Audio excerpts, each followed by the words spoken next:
it was a bit of a surprise to them, and I think it's a realisation that you can't just turn up. You know, teams are getting better and better all the time. The quality of players getting better, the coaching's getting better. Even at the senior level, we aren't seeing so many 5, 6, 7 nils, you know, anymore, even against the so-called weaker nations. So yeah, I think it's a little bit of a wake-up call that actually you need to turn up, you need to have a good attitude, you need to play properly, and you can't take anything for granted. And you'd imagine with the home fans behind them tonight, we will see a good performance, an improved performance by England. Let's have a look at the starting 11 by Lee Carsley. 5 changes to the side that got that 1-1 draw in Andorra. Tommy Setford comes into goal for James Beadle, who's not in the matchday squad whatsoever. Ashley Phillips comes into defence. Archie Gray starts in midfield, and then Lee Carsley has made 2 changes on the wing with Sam Auer and Tyler Dibley, who had that late chance to win the game against Andorra. They start. So, you know, that game they really struggled for creativity. So do you think he's thought about that game and thought, let's just change things up here? Yeah, I think there'll be a little bit of that. He'll want to introduce some fresh energy and some fresh ideas. We're also coming to Easter, you know. Players that play in the Championship and below will play Friday, Monday next week. You know, it's a tough period. This is the nuts and bolts of the season where it really matters. Do you want players going back overtired to their clubs? You've got to manage that sometimes as well. So I think it's a little bit of both, but I'm excited. You know, Archie Gray's got a great opportunity to play in midfield, which I think is his strongest position. Tyler Diblin has struggled for minutes, has got a real opportunity to show what he can do, but not just this England side, but also show David Moyes that he's ready to step up for Everton. Yeah, and what about Moldova tonight? They sit 5th in Group D. They got a win all the way back on match day 1. They went through a series of losses, which includes losing 4-0 to England, but then they come into this game off the back of 2 draws. So what do you make of them tonight as opponents? They're going to sit deep. You know, they'll be a very, very low block. You know, they'll defend the edge of their area. They'll make it compact. I don't expect them to be too expansive. You don't expect them to have too many forays forward, you know, if any. They'll allow England to dominate possession, and it's then up to England to break them down and find something. Moldova will be looking at it and thinking, can we get to 10 minutes, 0-0? Can we get to 20 minutes? Can we get to 30? Can we get in at half-time? And maybe we can nick a set piece. Maybe someone slips over. But realistically, when you look at the talent that England have, 5, maybe 6 players played in the Champions League, they should blow this team away this evening. Yeah. And how do you think conditions might play a part in tonight's game? Because obviously in Andorra it was freezing temperatures. They were playing on AstroTurf, but tonight it's a mild evening. So you'd imagine that favours England. Look at it, it's perfect for football. You know, the pitch is immaculate. You know, it's absolutely outstanding. So the players, it is the perfect spring night for football. There's a little bit of chill in the air, there's a little bit of damp on the grass, the ball will move very, very swiftly. If England have problems, they need to have a good look at themselves tonight. Yeah, what are your memories of playing on this pitch? Well, I came on for a game, got taken off. That wasn't a particularly great memory. Never scored here, but yeah, obviously this is the club that I started at. You know, I used to stand at that end, at the river end, you know, in the front row, watch games, come and watch all the games, and I got to play here, and then I moved on. So yeah, I mean, playing at any level professionally is fantastic. And like I said, it's great inspiration for these young kids watching to actually, a few years' time, they could be the next under-21 player. Yeah, absolutely. Now, I spoke to Lee Carsley a short while ago about the changes that he has made to his starting 11. Here's what he had to say to me a few hours ago. Well, Lee, the team are back in action tonight. Of course, it was a difficult game against Andorra on Friday night. So what do you want to see from the off tonight from your side? We're looking for a response. It's our first draw. So we've obviously won 5 games out of 5 and then drew the last one. So wasn't a great performance, wasn't by any means the level that we've set for ourselves. So we're looking for how this team responds to a setback. So yeah, I'm looking forward to the game. Yeah, have you seen that sort of fire in the bellies of the players in training leading up to this game? Well, I think they're highly motivated. I think the careers that they're trying to have and the level that they're trying to play at, you know, you have to be motivated. So yeah, it's you know, we have to keep remembering they're young players, they're developing. So yeah, I'm looking forward to the game. And talk me through your changes tonight and why you've made them. Well, I just thought we'd freshen the team up a little bit. Some players need a rest. Some players need to play more minutes. Yeah, we've tried to get that balance right. It's a very strange time of the season in terms of some of these players have got 7 and 8 games left. Some are going for titles. Some are trying to avoid relegation. So there's a lot of stress that goes with that. So we're just trying to get the balance right. And back in front of the home fans for the first time in 2026. We are expecting quite a few fans tonight. So how much are you looking forward to that? Yeah, really, we've really enjoyed being in Norwich. The way that we've been treated at the training ground and the amount of interest that's been around the team, it's exciting. Best of luck, Lee. Okay, thank you. Cheers. Thank you. So that was Lee Carty speaking to me a couple of hours ago ahead of this match against Moldova. Danny, I'm going to let you go because you've got to make a quick dash around the pitch and into the commentary box. Danny will be back with me at half-time. But as you can see behind me, the two teams are nearly ready to walk out. Remember, this is a Euro 2027 qualifier. England are top of Group D. They won 5 games from 5. They drew with Andorra on Friday night. They will be looking to put in a performance in front of the home fans in what is their final game of this season. I mentioned the atmosphere being incredible here. So many fans have turned up here to see England in action for just the 3rd time in Norwich. So we're expecting a big atmosphere and hopefully a really good game by Lee Carsley's young Lions side. So let's see what happens in the first 45. That's me done for now. I will now hand you to our wonderful commentary team of James Field and Danny Mills. Vashali, thank you. Evening, everyone. England with a point to prove. And it's not often you say that in their qualification campaigns. A minor embarrassment was nearly suffered in Andorra at the end of last week, with Rico Lewis rescuing a draw from the penalty spot. But they still remain in pole position to qualify with a game in hand on their side. Tonight is their final competitive game until September. Context is needed, with that being the first time in 6 matches they hadn't won in qualifying, but they could do with discovering that winning feeling again here as they play in this stadium for the 3rd time in their history. The fans in their seats, the players on the field, so we pause ahead of kick-off for the national anthems, starting with the visitors, Moldova.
England take on Moldova in their 7th qualification match in the run-up to the 2027 Under-21 Championship. Kick-off is just minutes away.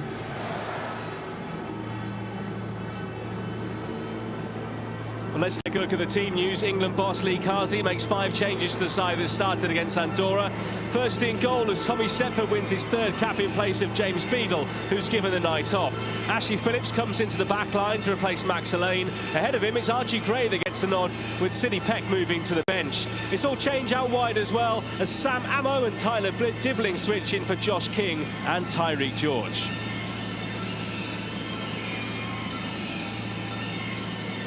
things are a little more simple for Moldova, who made one alteration to the team that started against Ireland. Petr Gospodinov picked up his 3rd yellow card in this qualifying campaign in Dublin. So Barcelona defender Leo Saka comes in at right back. He's one of 4 players in the 11 that doesn't play in his homeland. They are winless since their opening qualifier back in June last year.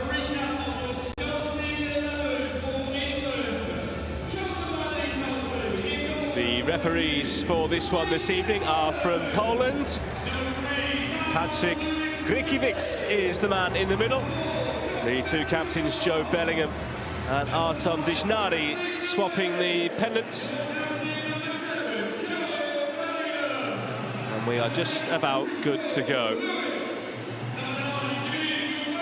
England in their new home kit for this one here tonight. A chance for Ashley Phillips from the off. Danny Mills, I'm delighted to say, has made his way up to the commentary box ahead of this one. Hope you got your breath back. There's quite a lot of stairs. It's quite a long way, in all honesty. It's a way to come, but no, looking forward to this now. You know, it's a fantastic crowd in here this evening. You know, well over 10,000 people. A lot of great talent on show, so it should be a really exciting game. Yeah, a good crowd for this one as well, considering the senior team are in action later against Japan at Wembley. Well in excess of 10,000 here for this one. England were 4-0 winners in the reverse fixture when the sides met back in October. Couple for Divine Mubama that day. He starts again today. Sam Amo, who's earned himself a starting position tonight, having done so well off the bench in Andorra, gave England real impetus out wide and was not afraid to get the ball into the box when maybe others had struggled before him.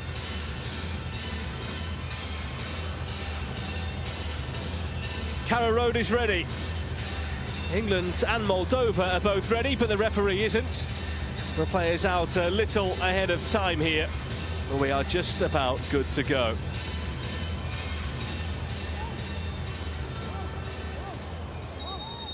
With much travelling already done, England start to run a 3 straight home games, the trip back to Carrow Road. An unbeaten start to the group continued with a draw in Andorra. And Lee Carsley's side are once again the heavy favourites here at one of their many homes. Back by Rico Lewis.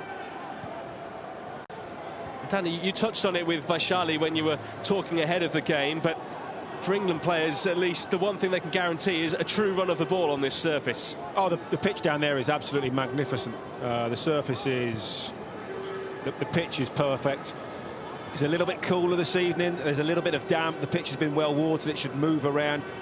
There are no excuses for this England team this evening. It's all about their attitude. They get their attitude right. They move the ball sharp. They work hard in and out of possession to make space for each other. They should win this game, create a lot of chances. Here's Bellingham with a cheeky touch back to Archie Gray. Phillips bypasses Lewis, but here's Dibbling. Another man who came on off the bench in Andorra, trying to make things happen and actually had a late chance to win it for England right at the death. But his effort was taken by the goalkeeper. Josh Champong moves to the left side of the defensive 2 tonight, with Phillips coming in. Dibbling. Do you know what? That annoys me a little bit. You know, Tyler Dibbling, he's got a great opportunity here. Every time so far, he's gone backwards. It's like you're a winger. You're playing against Moldova. You know, you're not playing against the best in the world. Test your fullback. Get the ball out. Your first thought as an attacking player must be, can I go forward? Again, look, backwards again. You have to change your mentality. Yes, there's a point where you want to keep the ball and be safe, but you've got to make things happen, especially as attacking play. You have to take risks on the ball. I think that's the one thing that could be levelled against this England team, as a collective, really, from that game against Andorra. Hopefully, things change in the hour and a half to come. England, understandably, dominating possession in the early stages. Waneri trying to help it through for the run of Mubama. He's England's top scorer in qualifying so far with 5 goals. Lewis Skelly. making his home debut for the under-21s tonight. Of course, been capped at senior level already 6 times. Here's Bellingham.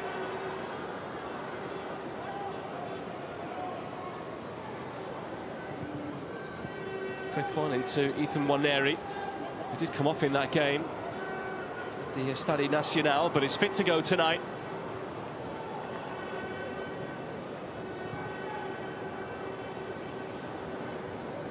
Ammo. It's a nice pick out. Lewis Skelly just trying to slide it in there for Mubama. England keep up the pressure. Moldova, at the moment, can barely get a kick of the ball. Sibru giving it away that time. Ammo. He delivers, but over the top it goes.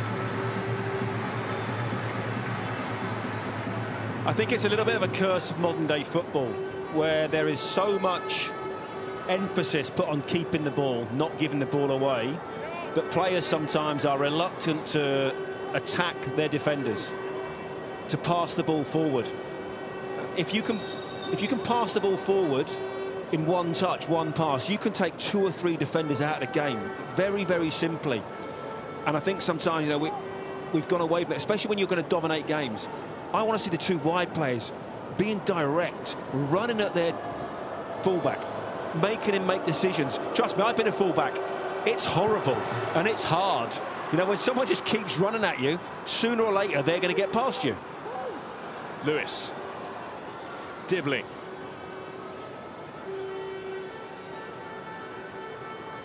Here's Gray. I'm sure he appreciates these opportunities because he rarely plays midfield, although he has had a couple of opportunities there for Spurs in recent times. Here's Ammo. Hoists it, and Dibbling coming round the back. Didn't really catch it.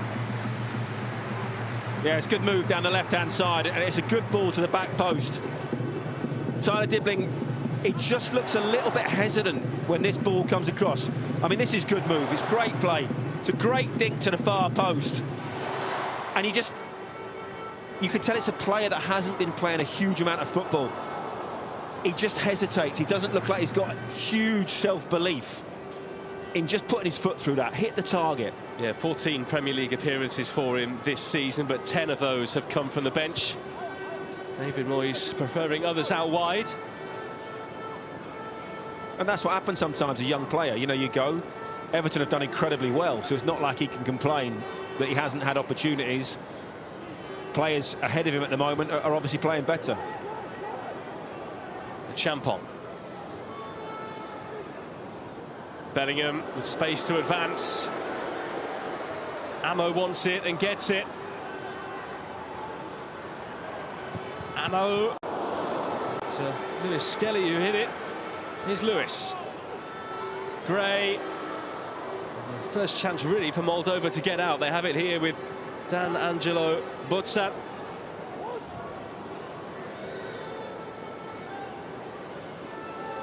Really left it behind there. Manages to squeeze it out to Ivan Graminski, who actually plays in the Republic of Ireland for St Patrick's. And there are plenty of fans there supporting them for their game at the end of last week. They drew 1-1. Here come England. Ethan Nwaneri. Slightly heavy touch, and the captain, Artyom Dijnari, saw a lot of the ball there to go and attack.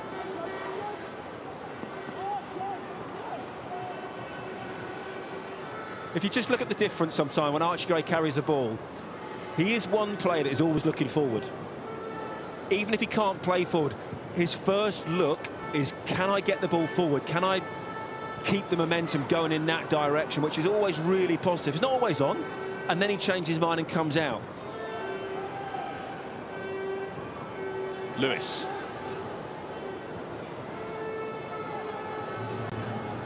Gray advancing into the area, Dibbling, Lewis. Back to Dibbling. Looking for a bit of movement here.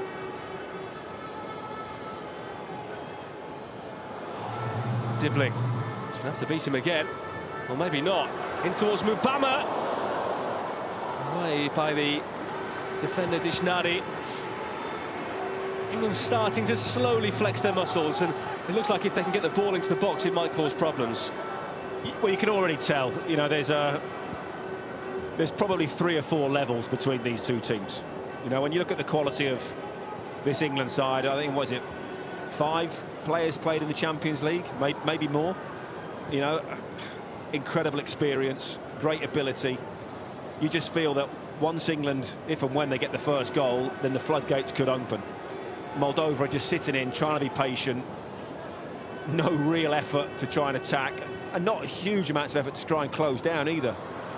Dibbling, penetrating that Moldovan defence. It's an England throw.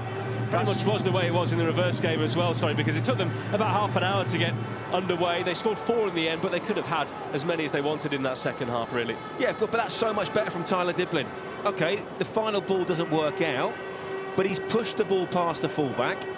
Now, next time, the fullback's thinking, oh, if he does that again, I'm in trouble. So he's going to have to drop off, and that might just allow him 3 or 4 yards of space to be able to, you know, do his tricks and his skills. You've got to mix it up.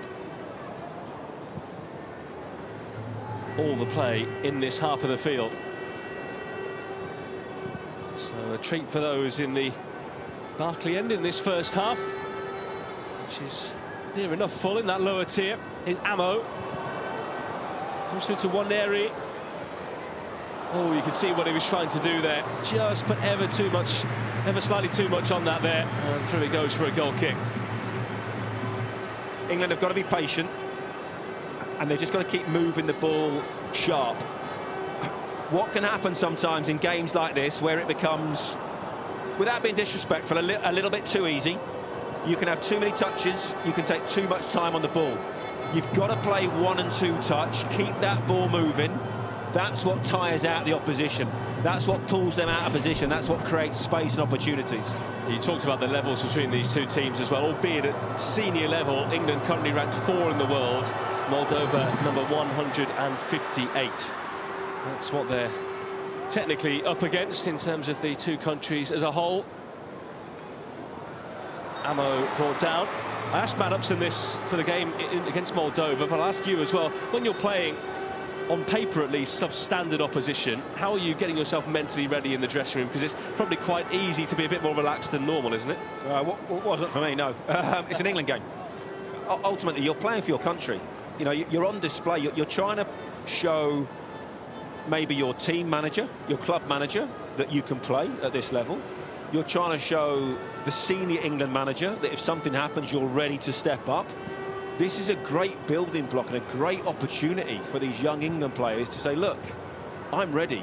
Oh, Lewis Skelly did really well.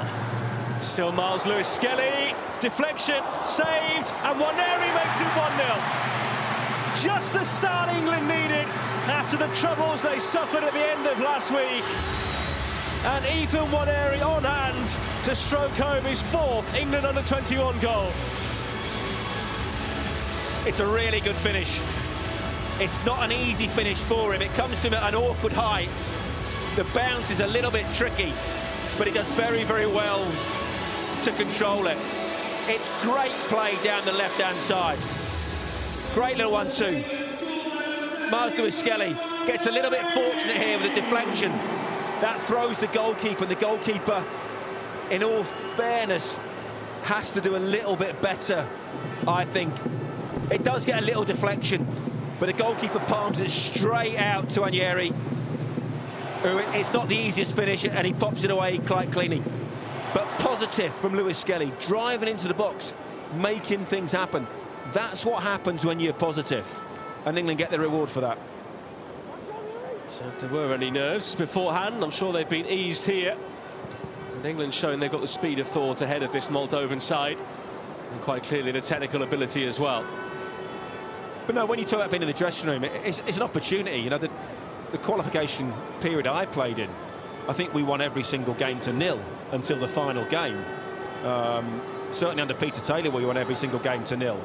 But we had Frank Lampard in that team, Jamie Carragher, Matt Upson played in that team. Here's Dibbling. England looking for another in quick succession. Managed to prod it out, and Lewis Skelly hits it. Well, England creating chances, which is certainly a positive at this stage. And already it's looking like it might be a long night for their visitors from Eastern Europe. Yeah, their game plan's gone, unfortunately, for Moldova. That's the biggest problem. They'd have been thinking, can we get to 15 minutes 0-0? Can we get to half an hour 0-0? Suddenly, no, it's gone. Doesn't work for them, and now they're right up against it, because there's clearly no real attacking threat. There's no attacking intent. So now it's really, how many do they not concede? Ammo fires that in, nearly fell there for Dibling. And Moldova only had 3 shots in the reverse fixture, just one of those on target. It might be a quiet evening for Tommy Stepford. Yeah, managers are looking at this level. We know these players got technical ability, so you're looking for a little bit of that.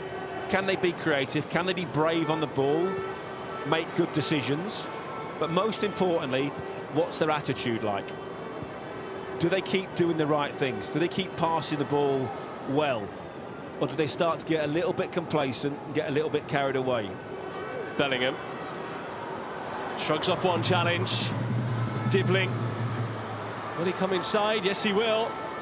And his set didn't quite have enough on it to return it to Bellingham. A breakout here for Moldova. They're looking to keep the ball with David. Clemency. Here's Gray. Moldova can't hold on to it, and they haven't got too many behind the ball. Bellingham opens up, just trying to guide it in. England have a corner. Moldova give the ball away far too easily. Archie Gray's onto it, drives forward, plays a good ball into Joe Bellingham. Does a little step over, gets the ball out of his feet. There you go, Archie Gray driving forward, picks the right pass, step over. I'm not sure if that was a shot or a cross across the face of goal there. Yeah, just the way he struck it, I just thought he was trying to guide it in for someone else. It looked more of a cross, didn't it, than either driving it for goal. But England have a corner. Ethan Waneri, the goal scorer, will take. Goalkeeper comes to double punch. Just catch it. If I'm a defender there, I'm going absolutely crazy at my goalkeeper. Take some pressure off. Give us 8 seconds of respite, please. And instead, England come again. Ammo.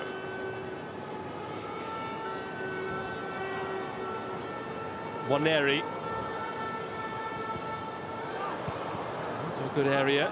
Back out as far as Bellingham. Someone fired there into Dibling. Didn't stand too much chance with that. A little bit of respite for Moldova. Is it just me, or did Moldova look tired already? I mean, clearly there's a huge physicality difference. The levels that this England team are used to playing at and training at day in, day out are exceptional. Not quite sure the Moldovan team have the similar training regime. And you can tell already, you know, without the ball, they're chasing shadows. They're starting to look a little bit wary. Gray. One area ahead of him, Dibling there too. Dibling into one area, he's got a slightly freer role in the 10 tonight. Bellingham, Skelly is the man who gives it away this time, but the ball's never far from coming back. Moldova have had a tough time of it in qualifying so far. It started so well for them as they beat Andorra at home, but 5 successive defeats in all competitions following that. Ireland and Slovakia rather won in Moldova. England then won there as well. They lost in Slovakia. And then the last 2 games, either side of the turn of the year, have ended in 1-1 draws, away to Kazakhstan and away to Ireland on Thursday. Not too much expected of them here tonight, and so far they've struggled to get to grips with England, as you might expect. Well, they've not been able to string more than 3 passes together, have they? You know, when England have given the ball away, Moldova have basically given them straight back to them, and that makes it very, very difficult.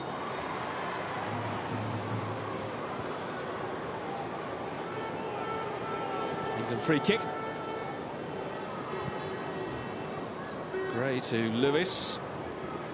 Here's Bellingham.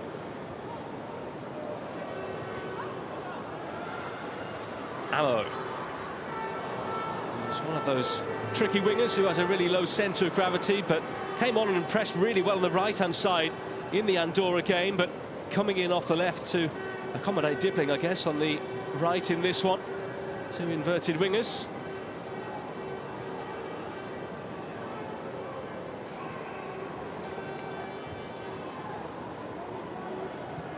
The draw that England had against Andorra ended a run of 8 successive wins in all competitions for Lee Carsley's side. Just the third game he's drawn since he took over in the summer of 2021. But I would say, realistically, that should be the minimum. You know, like I said, you know, you've got Champions League players in this team, in this squad. You know, Andorra, Moldova, Kazakhstan, not great footballing nations with heritage. Lewis Skelly, his ammo. Oh, Lewis Skelly in behind. It's the captain again, Glemin Sheik, who puts it behind. The referee not taking any lip or any kind of talk back from the opposition players tonight, just telling the striker there, Nikolai Zelic, to be quiet and keep his mouth shut. It is a corner to England. Wonder what language they were speaking. Well, I can tell you that my Moldovan isn't great, and nor is my Polish. Corner too high for everyone. Here's Waneri. Arcs it back in. Hooking it away there was Botsan. And that's the problem that Moldova are going to have. Even when they do win the ball back, they're giving it away upfield very, very easily. England have got to keep their discipline. It's very easy in this to almost treat it like a five-a-side, with centre-halves going playing in centre-forward, full-backs going all over the place. You've got to keep your shape, got to keep your discipline. Yeah, England with 75% of the ball so far.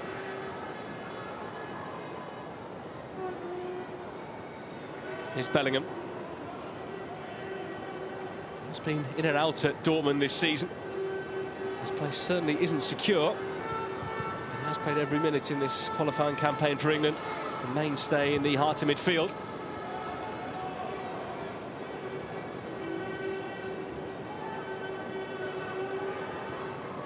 Gray.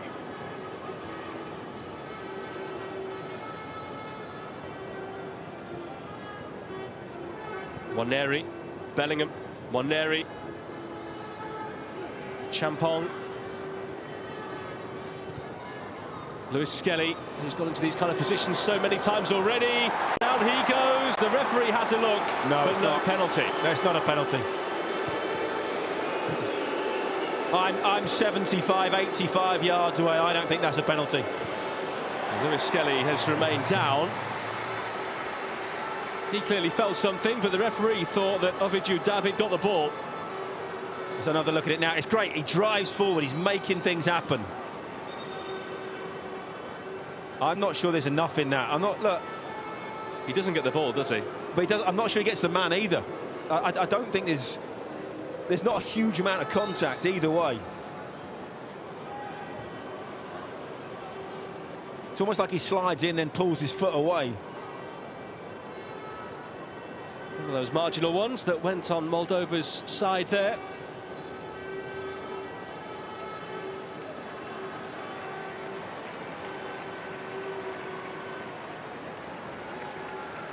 Bellingham tried to let that one come across his body. Moldova just about as far forward as they've been so far, and set for call into action the Arsenal reserve. That's his first touch. Did get one played back to him by Phillips, I think, but certainly a first piece of goalkeeping. Dibbling, past one. Still Dibbling, persevering. Gets his reward. Waneri. Bellingham on his swinger. And swings it just too far wide. England starting to purr again. It's a good effort from Bellingham. Gets it out of his feet. Tries to bend it in the far corner, just can't quite get enough bend on it. It's a good touch. He knows what he's trying to do. Doesn't quite get the technique right on that occasion.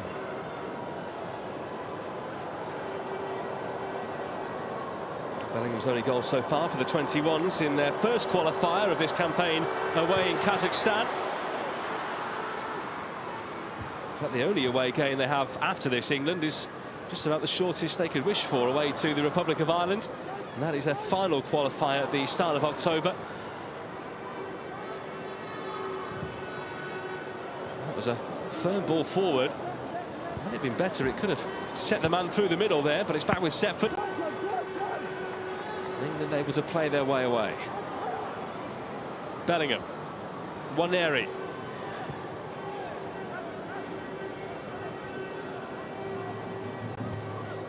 Bellingham, Waneri. It's so easy Lewis. for England at the moment. Dibbling, Waneri. Quick feet again, Gray. Sometimes they're not just quite coming off for England, but you can see the intention, you can see what they're trying to do with those little give and goes around the box, and then the ball for the third man run. This is where it was me. I'd be tempted to switch the wingers over. I'd stick Tyler Dibbling on the left-hand side and let him go down the outside, make the pitch bigger. At the moment, he's wanting to come in. Amo's wanting to come inside all the time. And that's playing to the strengths of Moldova, because all they're showing, they want to be in the middle of the pitch. Make the pitch bigger. Let players go down the outside, get some crosses in. Lupin, good feet. It's been capped by the senior team already. Clemenci, and an opening. First shot of the game for the away side through Budzan. Here's Amo. England could counter here if they want to throw bodies forward. A little cautious in doing so. Dibbling back to Lewis.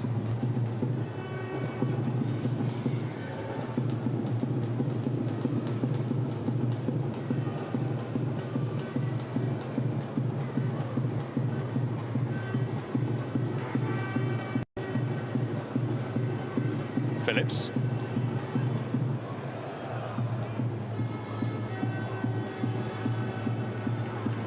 Gray.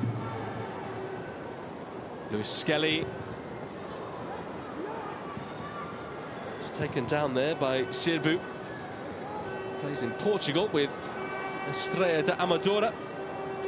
There's some Portuguese blood within him as well, but very much declaring for Moldova. Amo. Such a nippy little player. He's currently under the guidance of Gary O'Neill down at Strasbourg in Liga.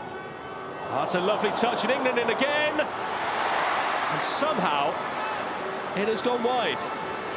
And I'm not quite sure how there for Waneri. Everyone behind the goal thought it was going in. We all thought it was going in. But somehow it's he that's ended up in the back of the net and not the ball. I think we're all incredibly surprised. For those, obviously no one can see us, but I've got a very quizzical look on my face. He does everything right. I thought he was just going to dink it over the goalkeeper. It's a great little move. Amo picks him out, fantastic, fabulous little flick. And I'm just thinking, just dink the goalkeeper. He tries to slot it down the side and misses it. It's a great opportunity. That really should be hitting the target. Lee Carsley will be positive with what his side have done so far. 12 attempts in the game already. Keeper's not really had too many saves to make though, has he? But just 2 shots on target was my next thing I was going to say. But so you see there, Tyler Dibbling's coming back onto his left foot all the time. If you switch that over, the opportunity to go down the outside and drive in some low balls. Yeah, it's just same with Amo. Look, is he come from his left foot? It's not a bad cross, but he clearly more better on his right. Oblak, another who plays outside of Moldova. He's with Frosinone's B team in Italy. Gray. Obama ahead of him. Dibbling's free on the right, and Lewis getting up there as well again. Look at the space down the outside, but look, you see, look, everything is so close in the middle of the pitch. Bellingham. Amo right the way across. And I think Obama frustrated with himself there that he hadn't gambled and thrown himself at it. He held his position, and there was no one on the end of Amo's great ball over. I just feel that when you're playing teams that are inferior to you, you want as much time and space on the ball as possible. So therefore you make the pitch as big as you possibly can. You run the opposition. You make them run further than they want to go. So if you can stretch it, you stretch it lengthways, you stretch it widthways, and it gives you so much more time and space. With England with the inverted wingers, it's very narrow all the time. Dibbling. Lewis. Did score from range in the reverse fixture. Bellingham. Lewis Skelly. Final 15 minutes of the first half with Ammo. Mubama. Couldn't quite get it on target or guided across goal for one of two that were in the box.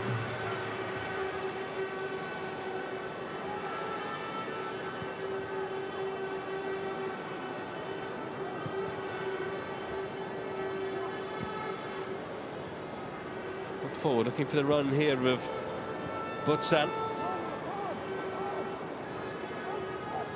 It's a thankless task up front for Moldova, isn't it? You're going to get very few touches of the ball, and if you do get it, you're surrounded by 4 or 5 England jerseys. Not just England jerseys, massive ones as well. England have such a tall team back there. Lupin. Still Mihai Lupin. Trying to get something on it. England eventually swarm Moldova, and I think it was Lewis there who got a bit too tight. Wins the free kick and almost kicks the ball at the referee out of frustration there. He does have a bit of a temper in his game. I thought the referee had a good touch, to be fair. I mean, this has got to be within shooting distance. How many chances are Moldova going to get? OK, it's a little bit far out. Well, it's 30 yards, isn't it? Well, yeah, 30 yards out when you look at the lines, bang on. It is a long way out. It's difficult. But you might as well have a go. I think Tommy Setford very much preparing for that. Saw a shot of the Moldova head coach, Sergei Chebotari, standing alone in his technical area at the moment. Lee Carsley and the set-piece coach. This could be his moment of glory. And it's going to be Dan Angelo Butsan, who crosses instead. Oh, and England concede the corner, Dibbling taking no chances. Might as well have had a shot. I was surprised he didn't, actually. There was a big gap at the near post. When you say, look, there's a huge gap. Would have been interesting if he'd gone for it. Yeah, and Dishnadi wasn't too far away from it either. So a set-piece opportunity for Moldova. This is what they'd have been hoping for. I'm expecting something good from Moldovans. They will have worked on this, hoping that they get a set-piece corner at some point during the game. It's not a terrible ball into the air by Lewis Skelly. Gravinci and Moldova with a chance. The flag's up for offside. It was Lukica who was closest to it. Seemed a bit too good to be true, and indeed it was in the end. I think that was possibly luck more than judgment that England got away with that. Often it's not the first ball that you have to defend, it's the second ball. When it comes back into the box, especially when forward-thinking players drop back to defend, they're often the ones that switch off on the second phase of play. Defenders naturally tend not to. Phillips to Gray. Two players contracted to the same club, but Phillips on loan at Stoke this season.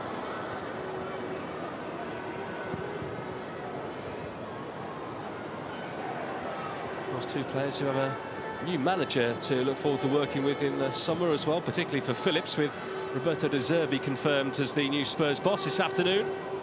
Just got to hope they're not in the Championship. Time will tell on that.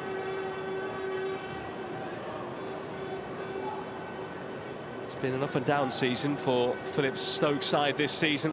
Started so well under Mark Robbins, but have tailed off since.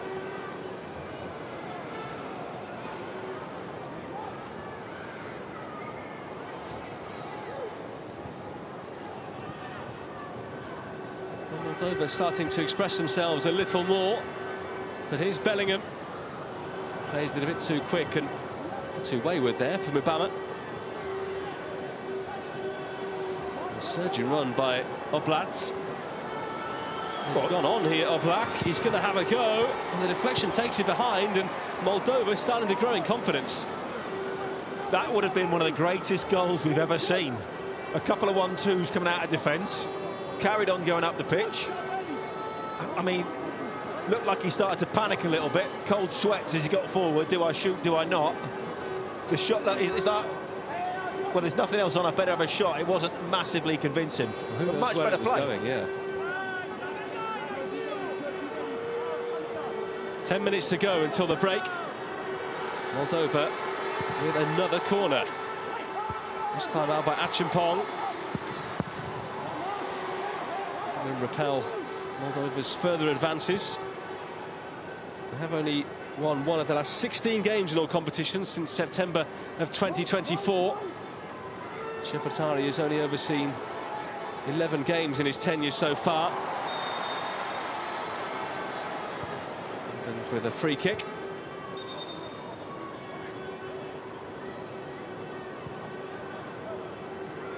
I have to say, I really thought the floodgates would open once England scored. Should be a little bit more free-flow, and I'd like to see a little bit more attacking intent. You know, it's an opportunity. You don't have to be arrogant. You don't have to show off. But go and express yourself. Show the world what you can do at this level. Ammo. Still Ammo.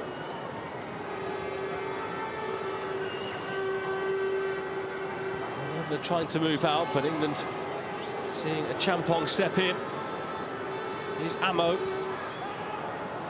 Looking for Waneri, but the goalkeeper Nazachuch was there first. Just again, neither winger particularly comfortable going down the outside. You know, it looks a little bit forced, looks a little bit unnatural for both of them. And that's kind of playing into the strengths where all the numbers are inside the pitch.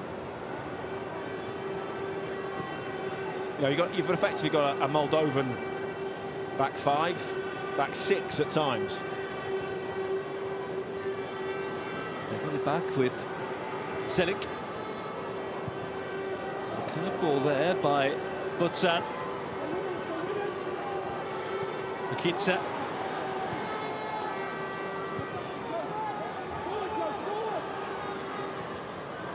Moldova got to be careful. You're right, they're building into the game. They're getting one or two forays forward. They've got to be careful not to be too expansive. Because if they give the ball away on the turnover, they could easily get hit on the counter-attack.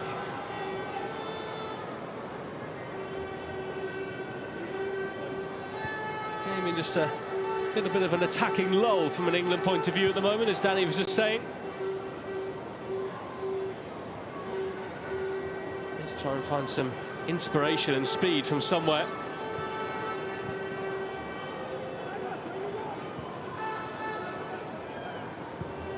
Well, the crowd are doing their best, you know, to keep the atmosphere going. Not sure whose idea it was to give out horns. A little bit like the Vuvu Sailors. I had enough of those in South Africa in 2010. As soon as I stepped out the station earlier on, I saw one and thought, I know what kind of night we're in for here. Ammo in. Oh, just about guided back to the goalkeeper there. Softly from Ivan Graminci with Dibbling behind him. It was well defended in the end. A lot of confidence in the foot. Oh, what's he got away with murder? What's he doing? It was risky. And then some.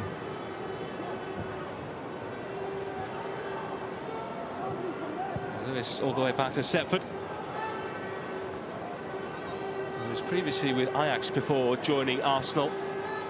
But he has been in the England youth setup for some time. He's been through all the levels from the 16s up. And both of his previous caps before tonight came in the 2 matches in November. So he has been part of this group. I mean, apart from being 30 years too old, I think I could play in goal this evening. It's not exactly been stretched, has he, the goalkeeper? But increasingly he's had to keep his wits about him with Moldova's increased possession and certainly getting forward a lot more than they were in the opening 10 or 15 minutes. But as you say, England need that second goal before half-time. Again, coming inside, running into trouble. Moldova with a chance to break out, but Gray back to Phillips, and Setford there as well.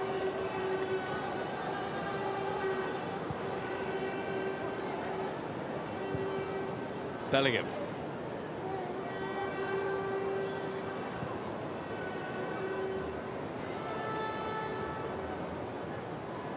Captain Bellingham again, fires it into Lewis Skelly. He was caught in two minds there. It's Lewis Skelly that's been probably the most attacking threat of the evening. Vinci to Botzan. Chelsea's Joshua Champong there with the header.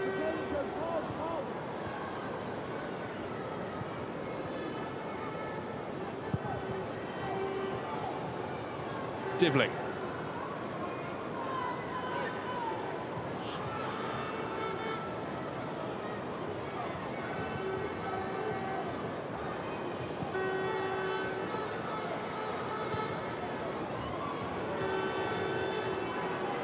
Ammo, Waneri, Dibling,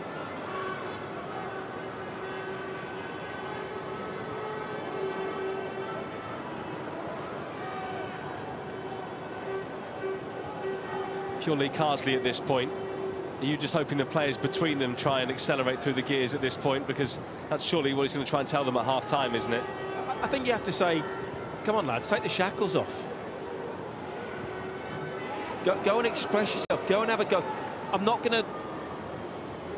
You're not going to be told off. There'll be no criticism for trying to take somebody on, for making a mistake. When you listen to the greats, wingers, Ryan Giggs might have to run at his defender 15 times to get past him twice and create one opportunity. You've got to keep running at your fullback time and time again. Tyler Dibling's done it once, perhaps, trying to go down the outside. You know, you're not going to get one for one every single time. These are still reasonable defenders. Ammo, Waneri, Ammo, he's doing it all alone. Too many bodies in the way for the cross to go in, but England once again have a corner. Yeah, I'd be very tempted to switch the wingers, get some pace on that natural side and say, look, just drive down the outside. These fullbacks are going to be tired. They've done a lot of running without the ball. Concentration will start to ebb away. Go down the outside. You can always cut back afterwards. In it goes. It's towards Phillips, who came crashing in there. They just caught the defender, Avidju David, as well. He's just down on his haunches at the moment. I think he might have caught a bit of Joe Bellingham as well, by the looks of it. He came in with great force, didn't he?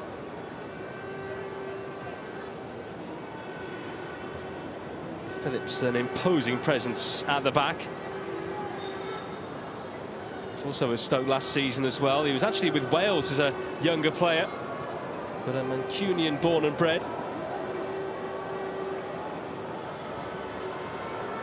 Yeah, don't get me started on switching allegiances. Not my cup of tea, that. I think given who we're working for tonight, we'll probably leave that one alone. Well, we'll take Declan Rice and Jack Grealish, though. We don't mind them. Here's Phillips. I just find it. I played with players that played at under 21 level for England, and then when I played for somebody else, in my personal opinion, I don't believe that's right. I think maybe once you become an academy player, whatever, you know, 18 years old, you should probably nail your colours to the mast rather than flip-flop around. Because I'm not quite good enough for this team, well, I'll go and play for somebody else.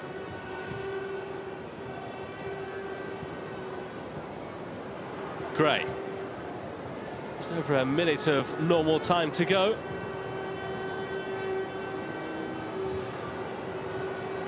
Kelly. Phillips.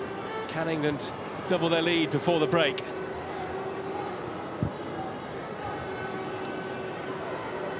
Bellingham.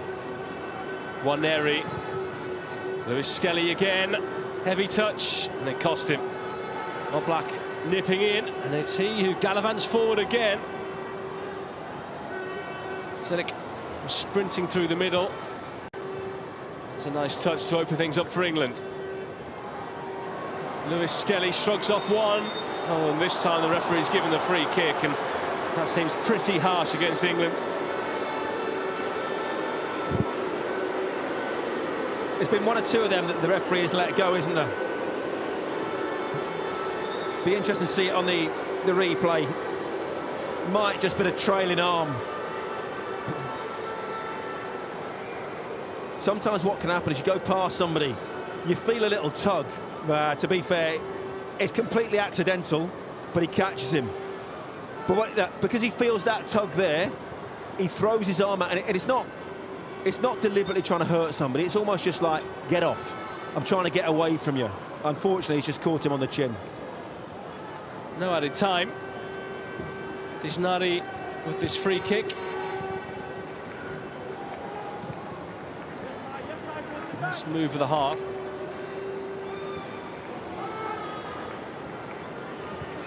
Saka. Dishnari.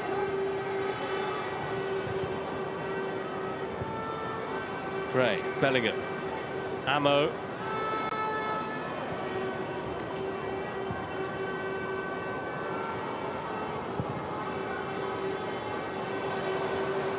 Lewis. Surely England's last chance here. Waneri trying to find Lewis again. It's a throw for England, but not too much time to take it.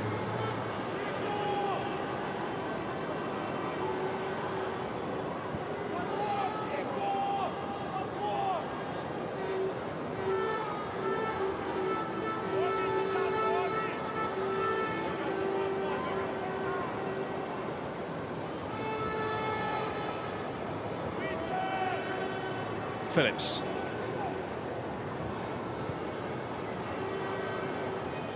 Champong. Lewis Skelly.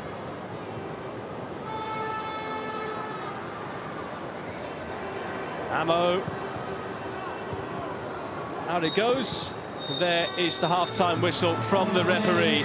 So England leading at the break. They've been leading for quite some time.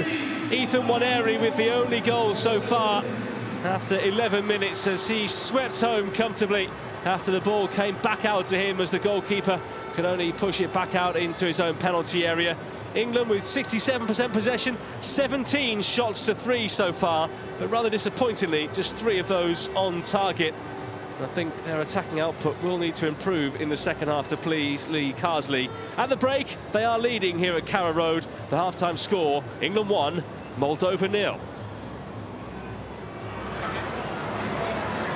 Danny's going to come in here.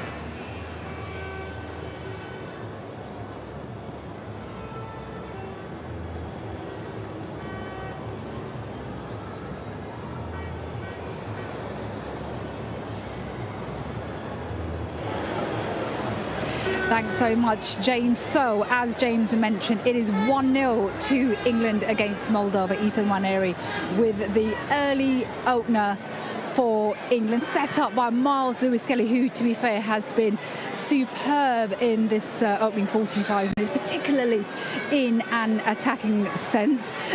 Ethan Waneri could have had a second goal. Again, another chance set up by Miles Lewis-Skelly. And to be fair, it has been pretty comfortable for England in this first half. They have pretty much dominated proceedings, and I think they will be thinking, how have they not scored more than one goal going into the break?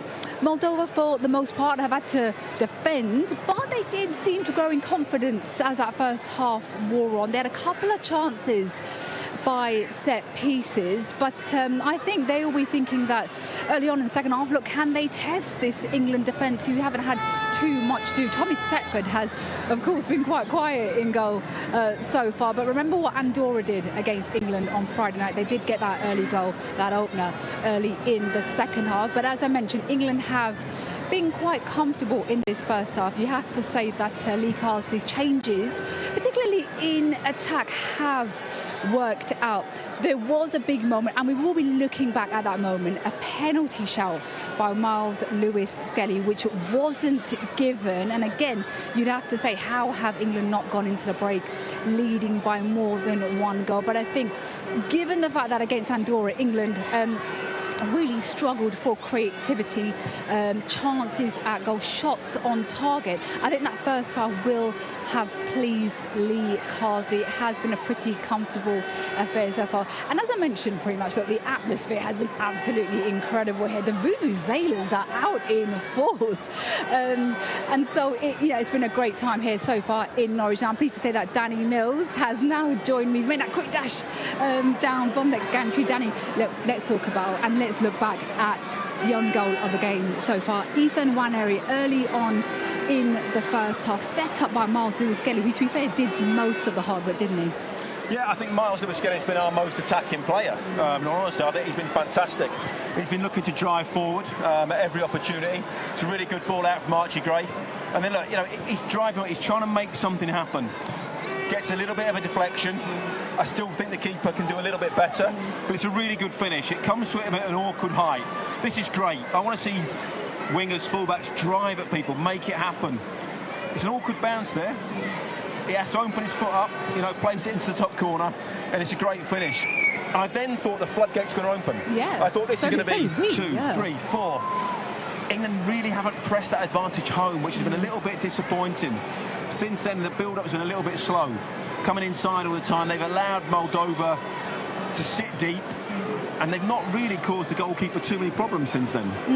Miles Lewis-Skelly did have a penalty shout, didn't he, thereafter? It wasn't given. What did you think of that opportunity? I said live in commentary, I didn't think it was a penalty at the time.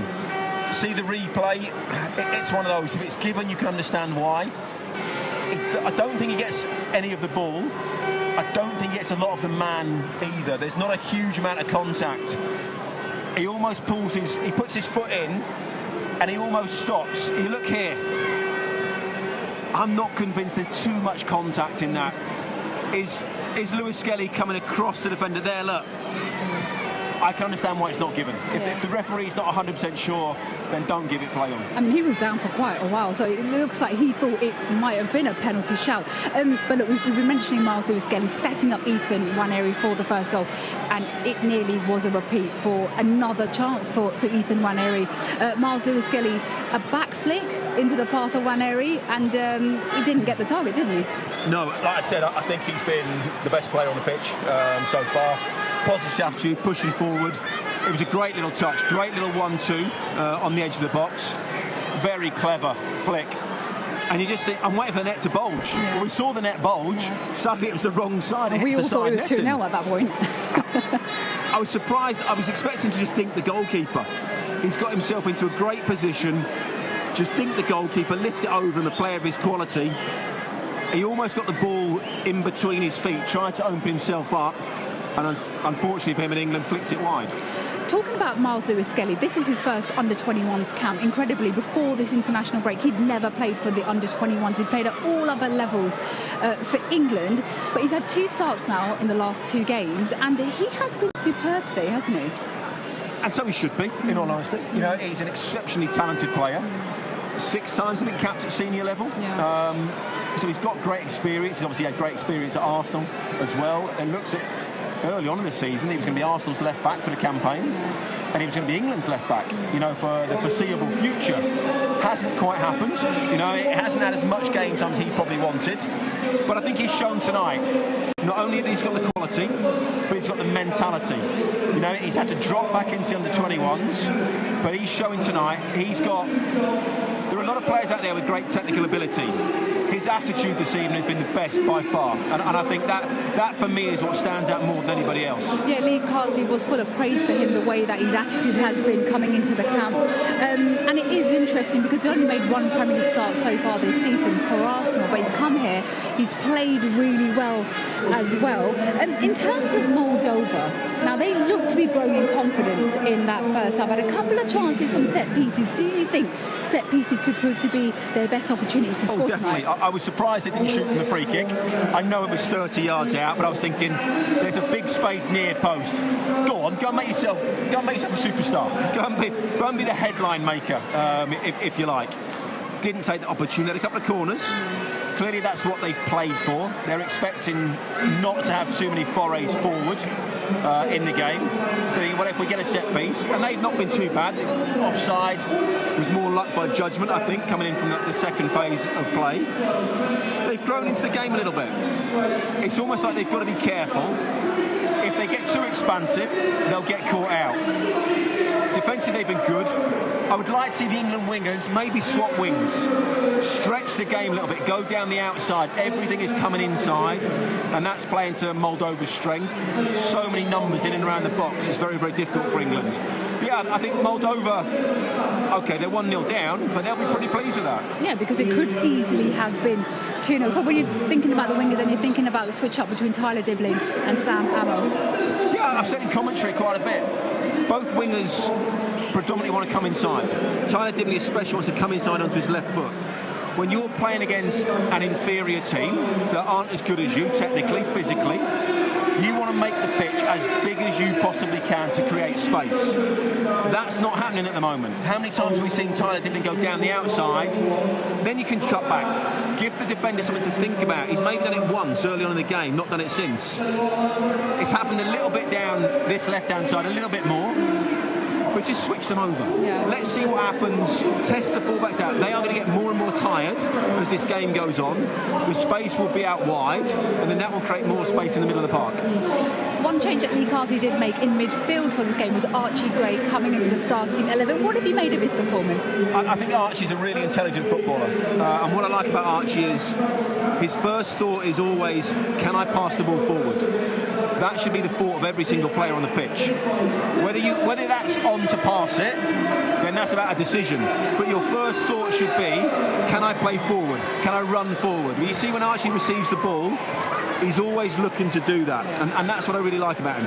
Well, Danny, I'll let you go now, back up to the commentary. I've got to run again. It's a long way. We are making you run today. We let you get those steps in. Danny, thanks so much for that. We'll be back to bring you all of the action from the second half in just a few minutes' time.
Welcome back to Carrow Road, where England under-21s lead Moldova by 1-0. Ethan Nwaneri with the early opener for the young Lions, set up by Miles Lewis-Skelly, who you can see did all of the hard work really to weave into the box and set up Nwaneri, of course, his Arsenal teammate, for that goal.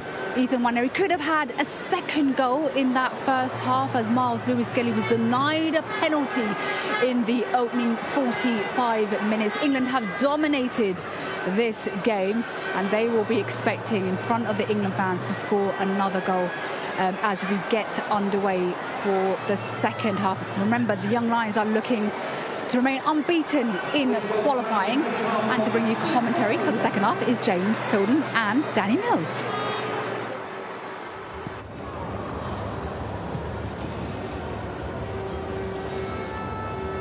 Welcome back. We're back up on the gantry, and Moldova are back out for the second half here. Fans enjoying various giveaways at half-time, as is customary at the under-21 fixtures. England are rejoining us now as well. Lee Carsley's had just under 15 minutes to get into his side and try and get them ready for the second half. Looks like there's going to be a change at the break as well. Christian Antonchuk is going to come on for Moldova. Certainly is one alteration. And they are taking off Nikolai Zedic. So Antonchuk comes on, plays for Desenzano in the Italian fourth tier, Serie D. Having previously been with Spal until the winter. But he's been in Italy for some time now. He comes on at half-time.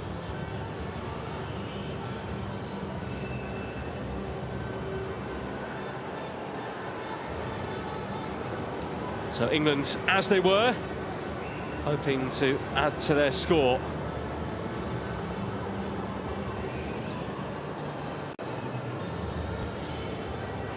Referee just about ready. England attacking the river end in this second half.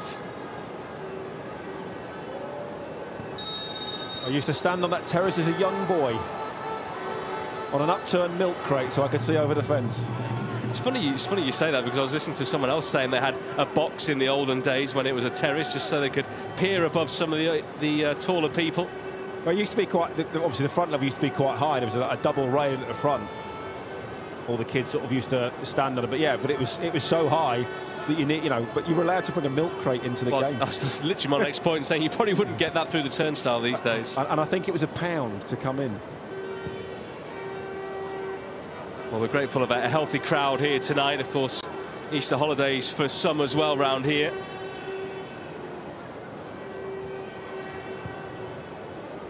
Here's Bellingham. Well, 11,547 the attendance here this evening, which, as I was saying earlier, considering the senior team are already underway against Japan in the capital, is a very healthy turnout. Champong. Lewis-Skelly. It's an ambitious ball to try and play in ammo. He's been our most attacking player, though, hasn't he? You know, I think his attitude tonight has been absolutely spot on.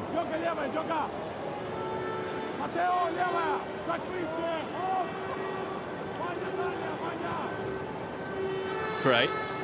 Given it looks like England have largely stuck with certainly the personnel and the system and the setup, what do you want to see more of from these England players in this second half? I want to see more attacking intent. I want to see them moving the ball a little bit quicker. I want to see midfield players making runs beyond the forwards. It's all a little bit too easy and a little bit predictable at the moment. Ball goes out wide to the winger, comes back inside, plays it to the underlapping fullback, tries to play it into a centre forward. They're making it quite easy for Moldova. There's not a huge amount of movement out there.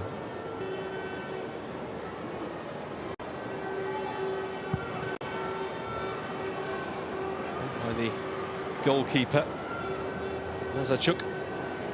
Chance to run here for the substitute Antonchuk, who's dribbling, an amazing one at that.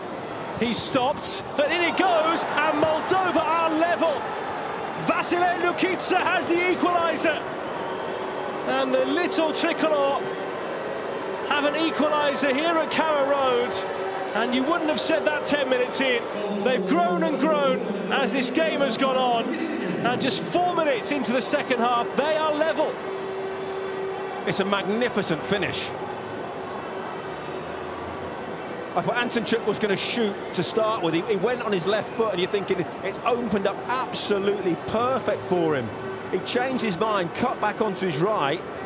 He still didn't shoot, and you're thinking, oh no, that's their chance, an opportunity gone. But look, it's a great run. Does fantastic work. I think is he going to shoot? No. Comes out. That's a fantastic finish. Really is a good finish. You know, shoot, no. It opens up for him. Tackle comes out. Great first touch, and he picks his spot into that far corner. You have to say, it's not great from England at all. It's poor defending. And Lukica, who scored against Ireland on Thursday, makes it 2-2 here against England tonight, who now have a problem to fix once again. And it's all because England haven't been quick enough, they haven't moved the ball fast enough, they haven't put Moldova goalkeeper under enough pressure, and they've allowed them back into the game. Well, Dibling's won a free kick here, just had his ankles nibbled after the ball had gone. Didn't take kindly to it. Referee taking advice from the fourth official who had a perfect view. Lewis Skelly. Ammo. Ball down from behind. England looking to restart things, but from the wrong place.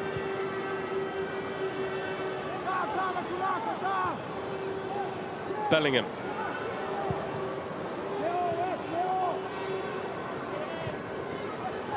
Lewis trying to find one area.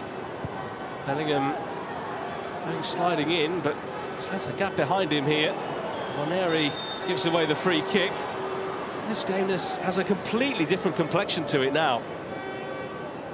Well, against all the odds, Moldova have got back into it. I don't think any of us really saw that coming. And suddenly now they've got, the tails are up, they've got something to hold on to. You can't appreciate how much energy, belief that will give them. As we thought they were starting to get tired at the end of the first half, suddenly now it's like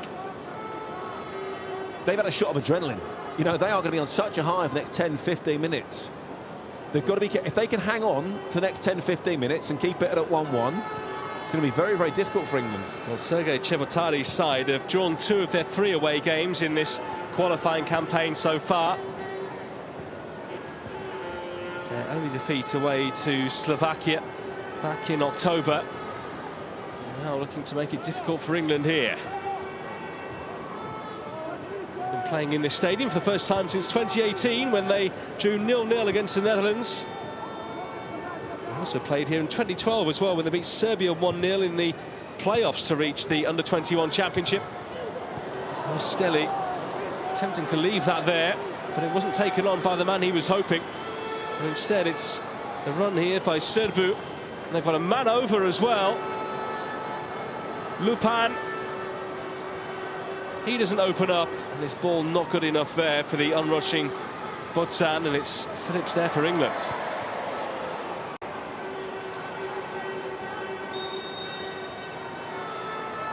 But again, England, you know, giving the ball away, almost getting caught on the counter-attack.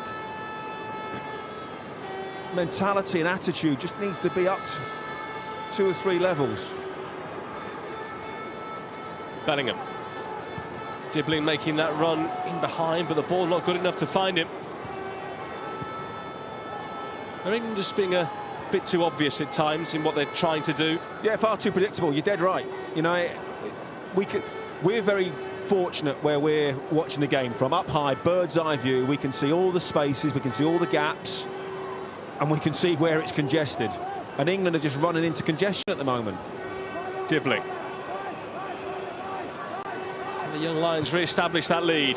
It's in by him to Ammo, who's just about the smallest man on the field, but he does apply enough pressure to win the corner for England.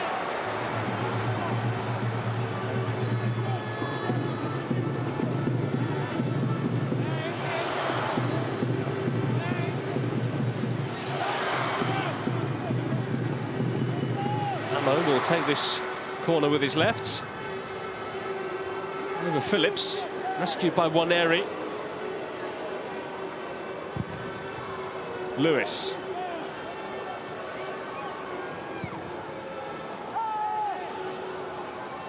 Bellingham.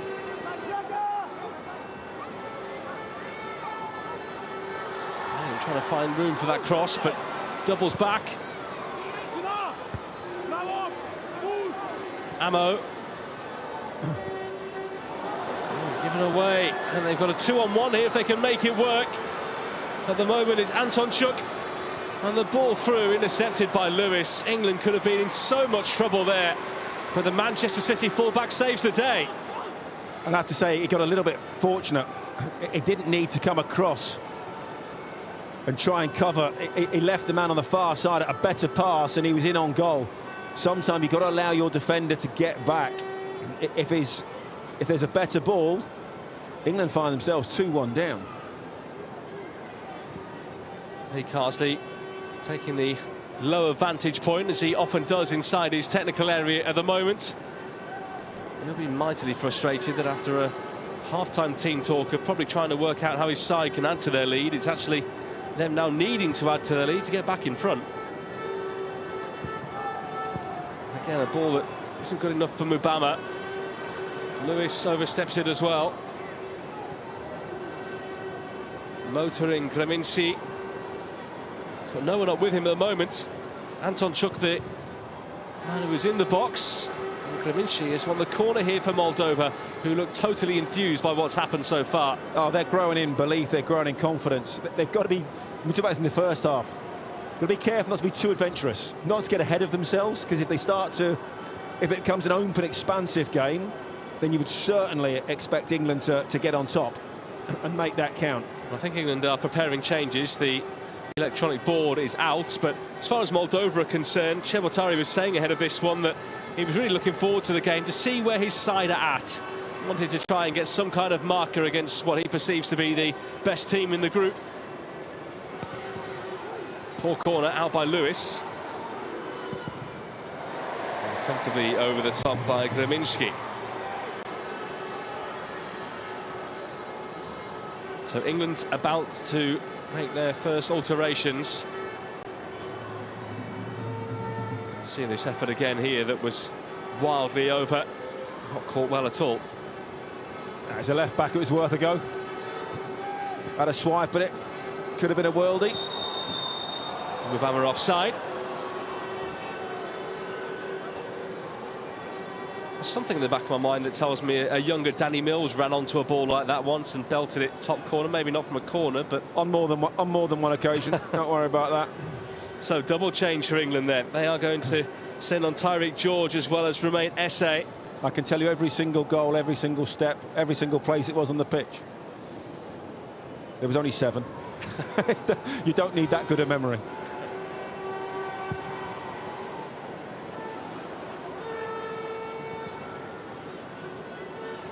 So with the 2 subs that are ready, you would imagine it'll be the 2 wide men who would get replaced. Yellow card, the first of the game here, and it's handed out to Lewis Skelly.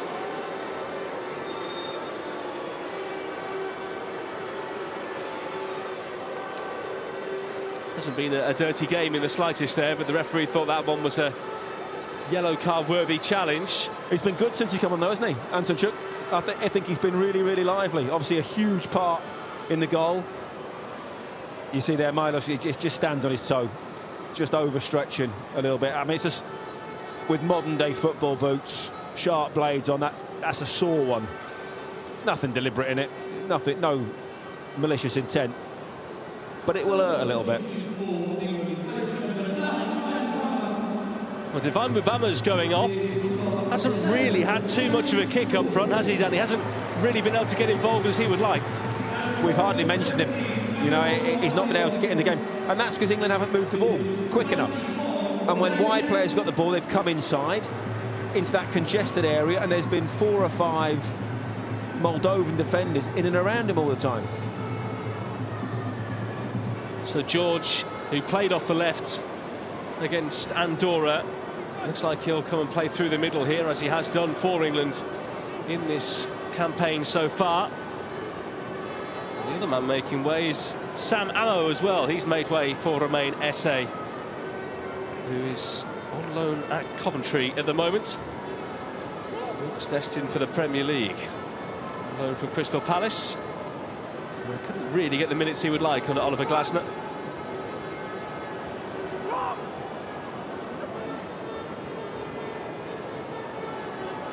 So Moldova with a free kick here. England have pulled everyone back.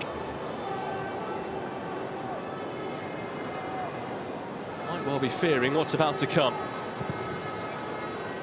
Botsan with the ball in, out by Bellingham. Dibbling trying to make it his, eased off it by Dishnari.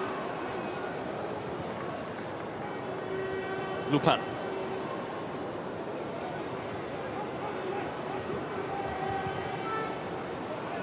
David back out.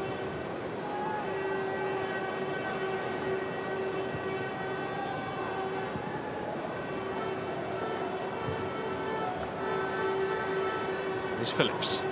Bellingham. There's Skelly. George. Giving England a new dimension. The front end of the field.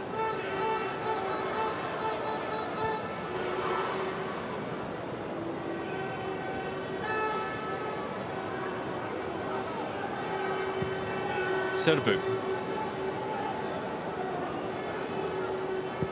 Dishnari. Champong there, nearly got himself in a little bit of a pickle.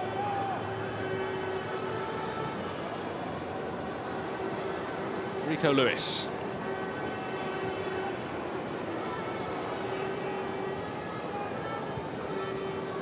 Lewis Skelly. Nice ball if it was intended that way for Waneri. George, Waneri. England can go one more here. Lewis just behind Dibbling.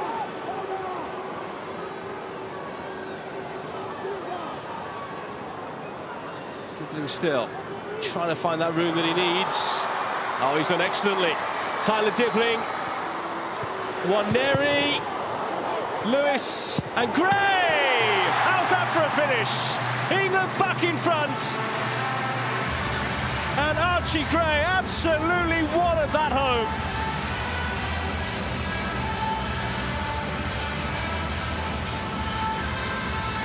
Moldova have grown in confidence, but a big confidence booster there for England. Gray arriving and was in the right place at the right time to crash it home off the bar. England back in front. It's not the prettiest goal you'll ever see. Tyler Dibbling does better. See, he goes down the outside. It causes the fullback problems. Probably only the second time in the game he's done that. First shot, not magnificent. Deflection, a little bit like their first one. Comes back out to Archie Gray, England player, and just guides it into the roof of the net. I think maybe the goalkeeper's a little bit unsighted with that second shot. That's not a great angle for us to see it. As it comes back here, there's a lot of bodies in the way. Archie just makes sure he hits the target, and that's all you've got to do. Make sure you hit the target. If the goalkeeper makes a worldie save, he does. England have their lead back, and this time they'll be hoping it's for keeps. I think that man Lee Carsdale will be being a huge sigh of relief. Another yellow card. Referee starting to go to his pocket a little bit more willingly than he has been.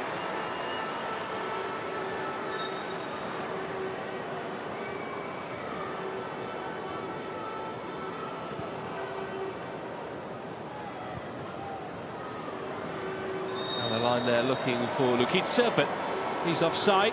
Bellingham got that booking for England. I think that was a tight offside, but definitely Moldova still looking to try and get forward a lot more in this second half.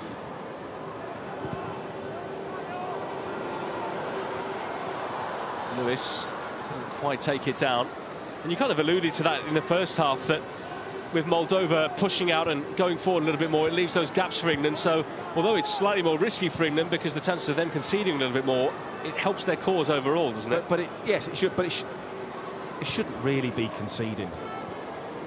You know, when you look at the defenders you've got, you know, the pace, the power, the technique, the experience. Moldova should not be causing any problems whatsoever. You know, realistic terms, for people that obviously don't watch a lot of international football, this is like Premier League versus League Two. That's the golfing standard. Yellow card there for Ivan Graminci. He's one of the younger players in this group at the age of just 19. He made his debut against Ireland a few days ago. There's his first yellow card. George. Just away from Waneri. Slightly more chaotic feel to this game now. Oblak. I say muscling in.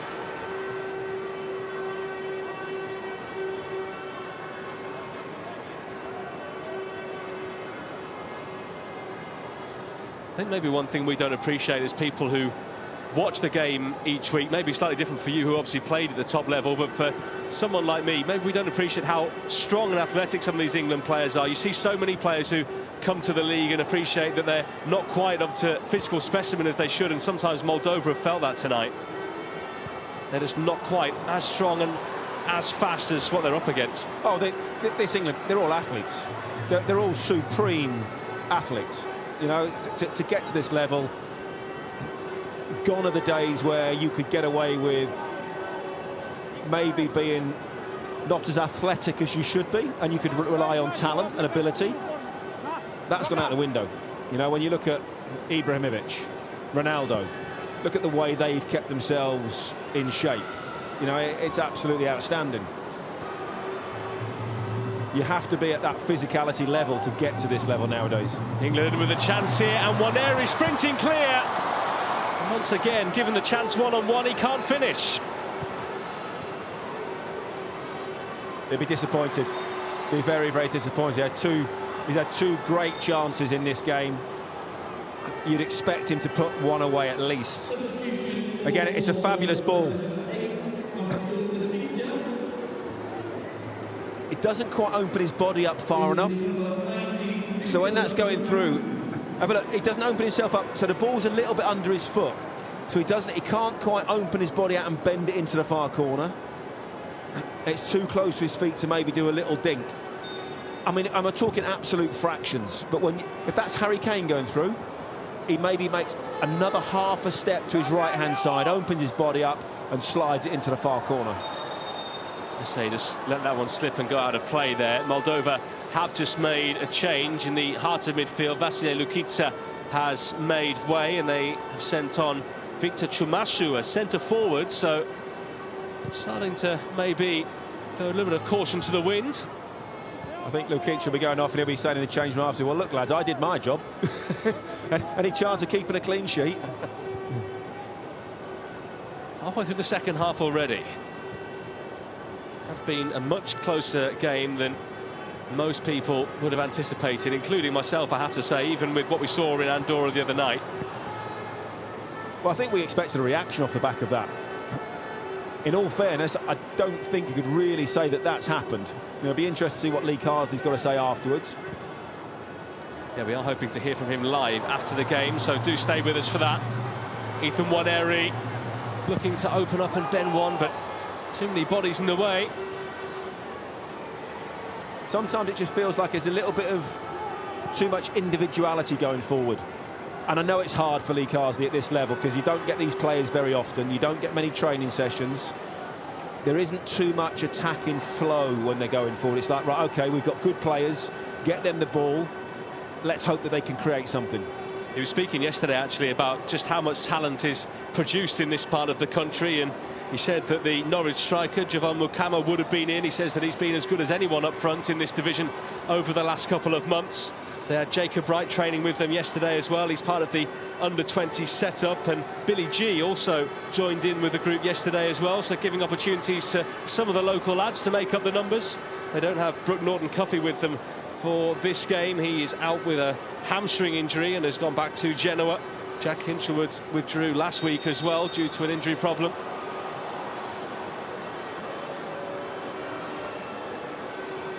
international breaks can be full of surprises, especially if England come to your training ground. You never quite know when you might be needed. Game's just getting a little bit scrappy now, isn't it? There's no real flow to it. And I think that suits Moldova. Break the play up, get a rest as often as possible. Try and get a set piece and get back into it. Why does a game like this lose its flow? Concentration from players, first and foremost. England players are fitter, technically better.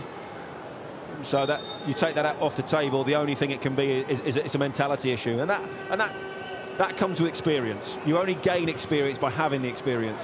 Deep ball in, flicks off the head of Gray. The referee spotted a push in there, I think. Which is why you still see the likes of Danny Welbeck, James Milner, still being exceptional at the age of almost 40. And it's your application. Well, because it becomes about, it's a mentality, you know, that they understand the standards. They don't let those standards slip, ever. You know, every single day they know they have to be right at it. And that, with young players, you are always going to get inconsistencies. You know, it always has, and it always will happen.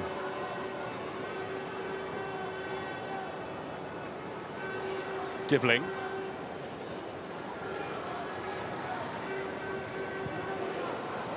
Champong.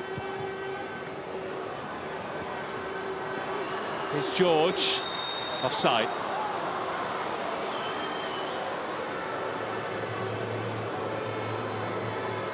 Be a little bit more of a runner in behind than Divine Mubama.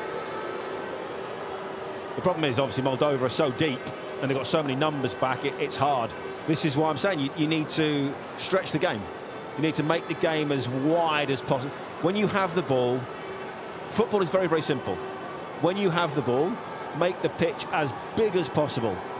When you don't have the ball, make the pitch as small as possible and condense the space. Those fundamentals have not changed since I'd learnt the game at, like, you know, 12, 13 years old.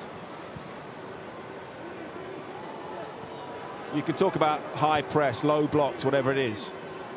It's about organisation and hard work.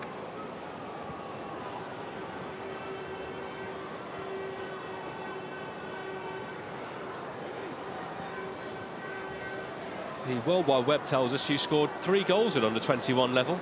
Any particular memories of your games back then? No. 3 goals in 14 caps, that's a pretty good return for a right back. I scored 1 in Hungary, away. The game got, I tell you why, the game got cancelled and we had to play it the next day because it got rained off. There was a huge thunderstorm. I don't remember the others.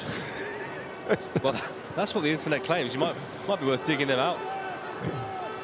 Show young Stan, who's obviously doing well at Oxford at the moment. I have forgotten goals in the past. Apparently I scored against Blackburn, the winner last minute for Leeds in a cup game. I have no recollection of it whatsoever. But Craig Shorthide, who played in that game, says yes, I did. But you can't even find it on the internet. It doesn't seem to exist, so I don't believe it. Someone will have a tape somewhere. It's a lot easier to find all my sending-offs. I was in the away end for one of them, and you weren't my favourite player that day, I can tell you that. Gray looking forward, but straight through to the goalkeeper, and annoyed with himself there that he gave it away so easily.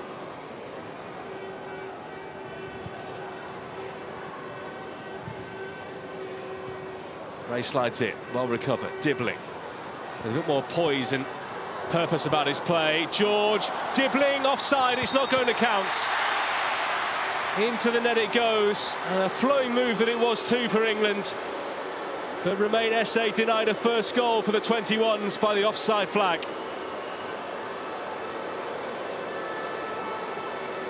Yeah, crowd aren't happy, but I think it's a good little flick there. Yeah, it's offside, isn't it? Yeah, it's very easy for the linesman to give that one. I mean, I've often, especially when I played, was one of the biggest critics of referee and linesman. I still don't think referees are great, but when it comes to offsides, I tell you what, linesman is one of the hardest jobs on the planet, and they get the majority of the decisions right. Lewis Skelly, one area this time, yes! 3 for England, 2 for one area, and the points are safe now. Well, he's had a few bites of the cherry. And I think there, that a look of a relieved man to finally make it count. England have 3, and surely that's too much for Moldova to come back from at this stage. Third time lucky. Again, driving forward from Bellingham. Wants the foul, doesn't get it. Good advantage from the referee. Lewis Skelly again, driving forward, making things happen. Look, picks the ball up, driving at the heart of the defence. Good ball, a great touch. But see how this time his first touch is much better. It's out of his feet, and it gives him that opportunity to just take that little side step to the right-hand side, open his body up and bend it into the far corner. That's a much better finish. And in the aftermath of that goal, Waneri is taken off as England make a duo of changes. Dibbling also making way. He gets the high five there from Lee Carsey's assistant, Paul Williams. So Waneri and Dibbling both off. And City Peck has come on here. On the other side, Josh King also with us now. England coming again. Here's Gray. Oh, and a miscue by Bellingham.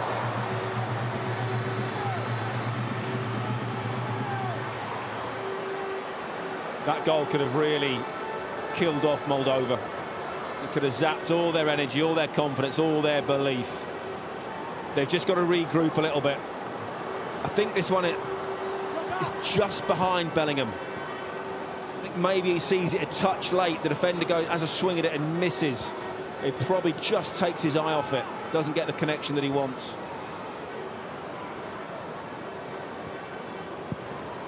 Moldova just looking a little bit more ragged now. Peck.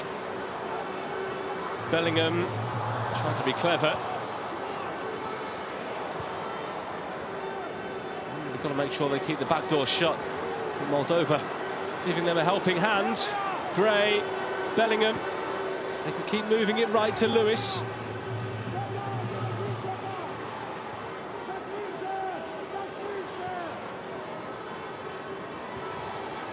Champong. Lewis Skelly. On the side for SA. Just kept in. George. Peck. Started in Andorra, but on his sub tonight, looking for a free kick there that doesn't come.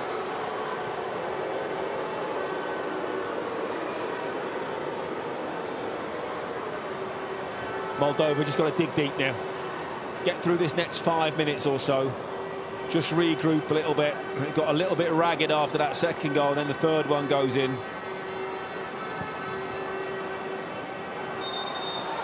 Free kick Moldova.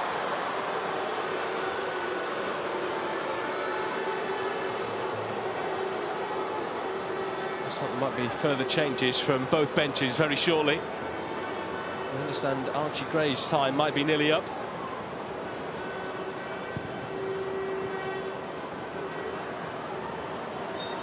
Another free kick Moldova as they gradually make their way forward.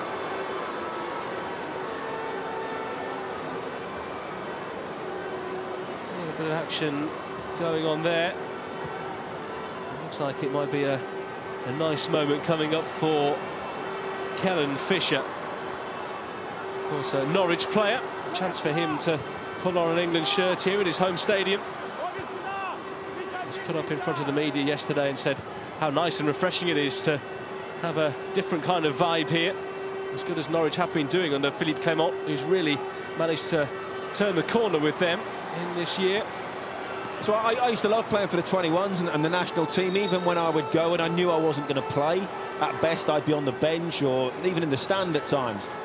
Although you've got a lot of games in it and training is intense, a change is as good as a rest sometimes. Different environment, a little bit more relaxed, a little bit of pressure off from the day-to-day. And I think, you know, players need to understand that. You know, it's such an honour to play for your country. Don't be pulling out unless you absolutely have to.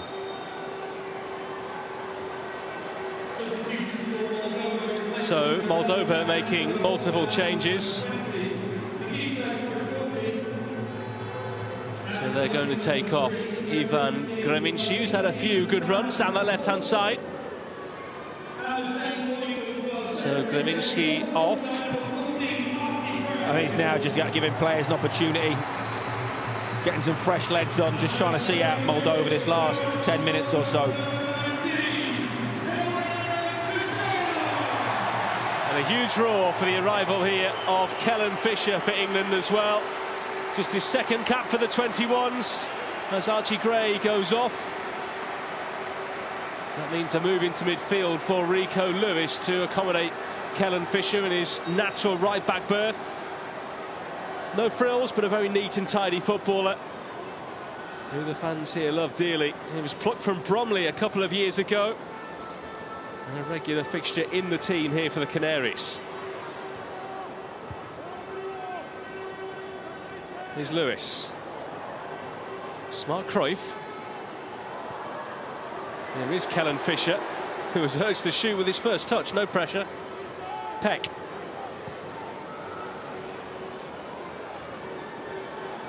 Peck.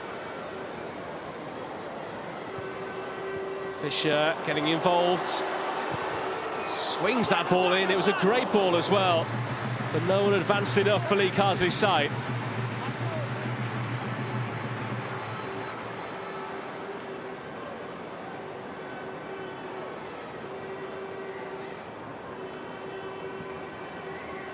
I say it's always an easy one, isn't it, for an international manager? Bring on a player for the home team, home crowd behind you. Keeps everybody happy. Just to tidy up the changes for Moldova, by the way, Greminciu went off with Vlad Kolic coming on.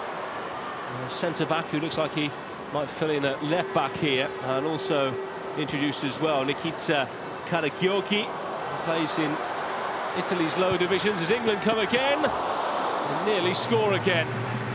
It was King this time from the right, who's really shown at Fulham in recent times what a young talent he is, and a cross-come shot for him in the end. Good move, got himself into a good position, just dragged the shot wide, just scuffed it a little bit, dragged it across the face of keeper, didn't quite get the contact that he wanted to.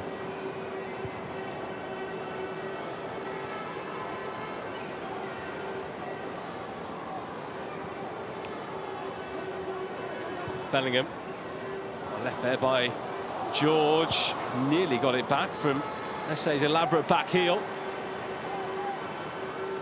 So it does feel like the shackles are off a bit here for England now. They've got a two-goal cushion.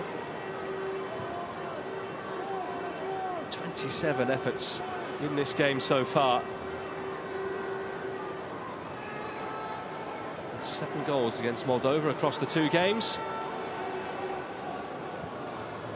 Bellingham, the run already being made by King. Past SA. And taking no chances there. Sirbu, who chests it behind. That's where, in my opinion, the winger on the opposite side, forward back should be in at the far post. Corner already taken. Lewis Skelly.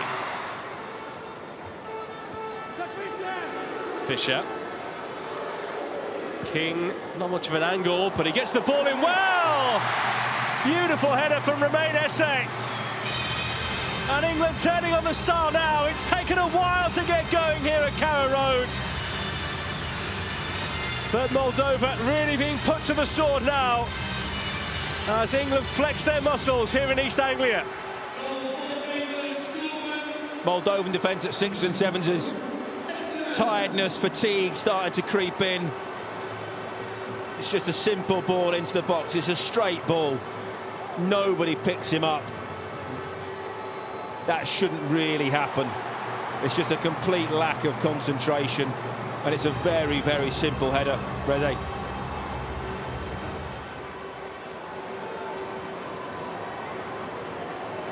So England's very much on the way to 3 points now. It was a bit of a slow burner for Lee Carsley's side, but they have got there in the end.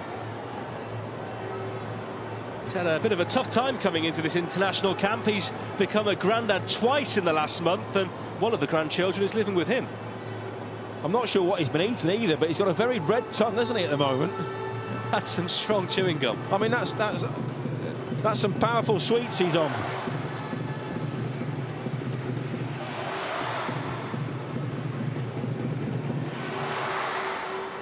Moldova still with belief they can get back into this game. Maybe they might as well, because here is Karakioki. So corner to Moldova.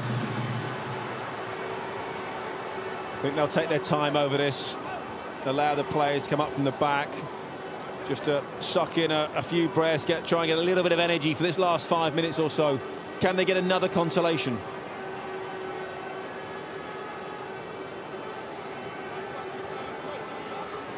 In the hotel corner, Moldova with a set-piece opportunity.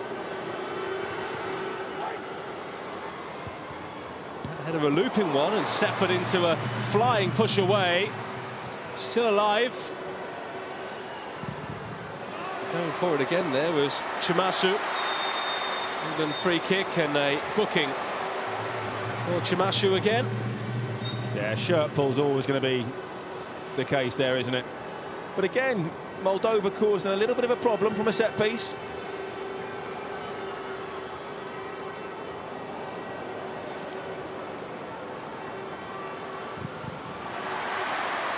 A trickle behind for a corner. Of course, for England now, they don't have another game.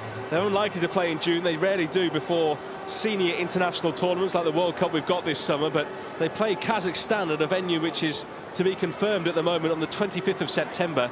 That's a long time, isn't it, without a match? Yeah, so I think, you know, they'll maybe have to look at friendlies or a training camp. You know, people say, oh, they don't need to meet up in the summer, they need a break. A lot of these players aren't playing week in, week out. They're not playing 90 minutes every single week. It wouldn't do them any harm to get together.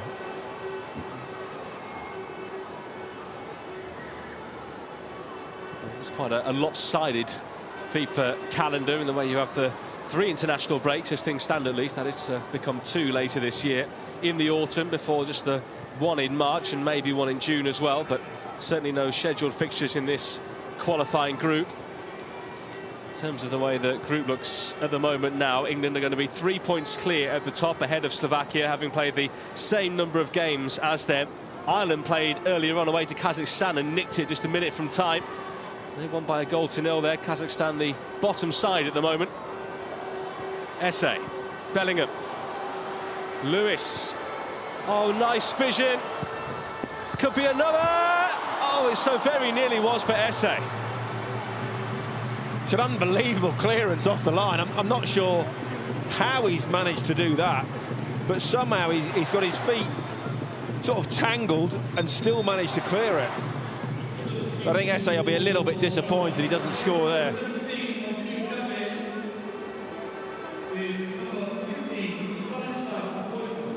Obviously, David is going to come off here for Moldova. And for the final minutes of this one, it will be Vladislav Bojko to come on. Plays for Moldova, but actually of Romanian descent. There is a lot of crossover between the two countries. It's just his second appearance. Centre-back coming into the picture late on. King doesn't quite find the space there to get his shot away with any kind of power. Huge throw away. Lewis Skelly with a good nod down.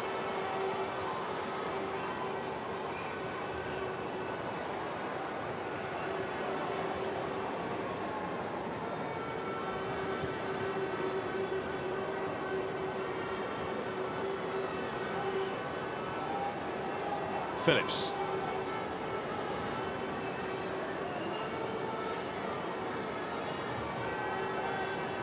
Champong.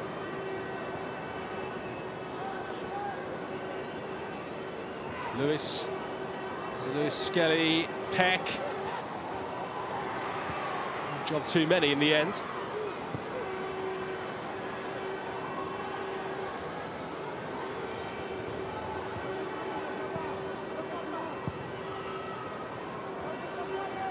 Back with Fisher. Peck. edging towards added time. Well, to be as many as 3 minutes at the end of this one. The result very much in the bag.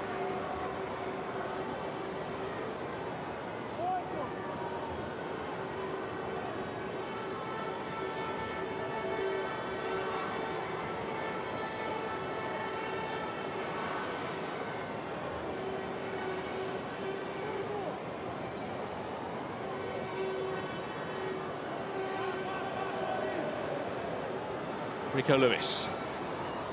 Of course, we see in midfield so often, even if he's pinned on the team sheet as a right back, but he has looked pretty comfortable since he's stepped forward one place.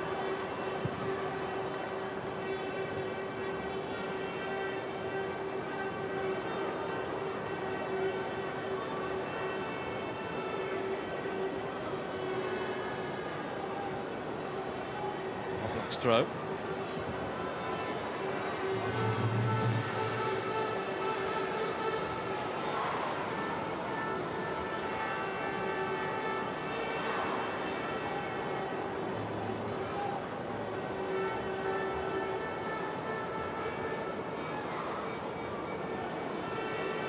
Here's Phillips.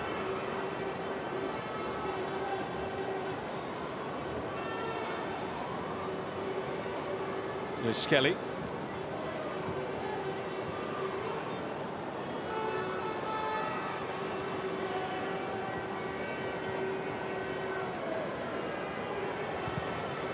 Champong trying to force it. Oblak was there. That'll be a free kick.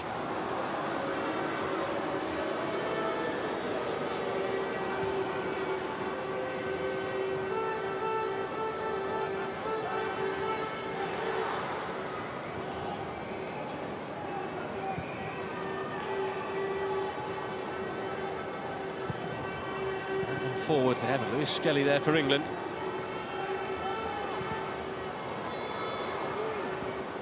With any closing stages here, it's been a strange old night. England ahead and looking like they could maybe fill their boots at one stage, but didn't quite transpire that way. But a 4-1 scoreline they've got now. Do the worries of the first half get put to bed by Lee Carsley, or does that still concern him? No, I think the result flatters to deceive a little bit. I think, you know, if you just go, oh, scoreline 4-1, England have done well. I think if the scoreline outperforms the performance, I would say. Performance, in my eyes, has been a little bit, well, it was very flat in the first half. Disappointing to concede the goal that they did. Got back into it, you know, with some decent movement, decent goals. Just not been, the intensity hasn't been there, but for whatever reason. Can England make it 5 before the night is out? They're going to have played 3 and won 3 at home. There's a really poor corner in. That by King.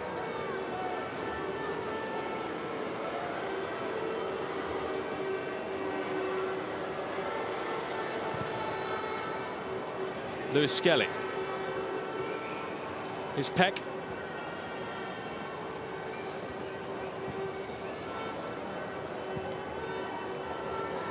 King. Late challenge on him. England with the ball, but the free kick given. The assistant right in front of it. I expect this will be the last action of the game. Well, since the start of 2007, England have won 40 of 43 qualifiers played at home. That moves forward 1 here tonight. They haven't lost since 2022. This will be the 8th successive win as well in front of England's own fans. Can they add some gloss right at the end here?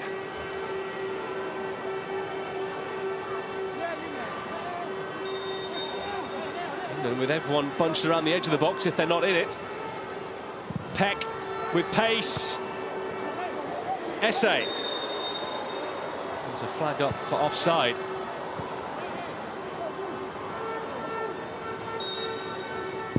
And that's that. England's 4-1 winners, and they end this camp with a victory by some margin in the end.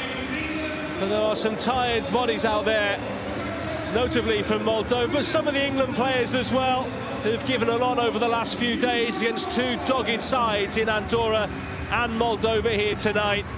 England ahead in this one, with Ethan Nwaneri scoring after just 11 minutes. Moldova equalised, but Archie Gray re-established the lead on the hour mark. Nwaneri grabbed his second goal just 11 minutes later, and Romain Esse grabbing his first for England at this level 8 minutes from time.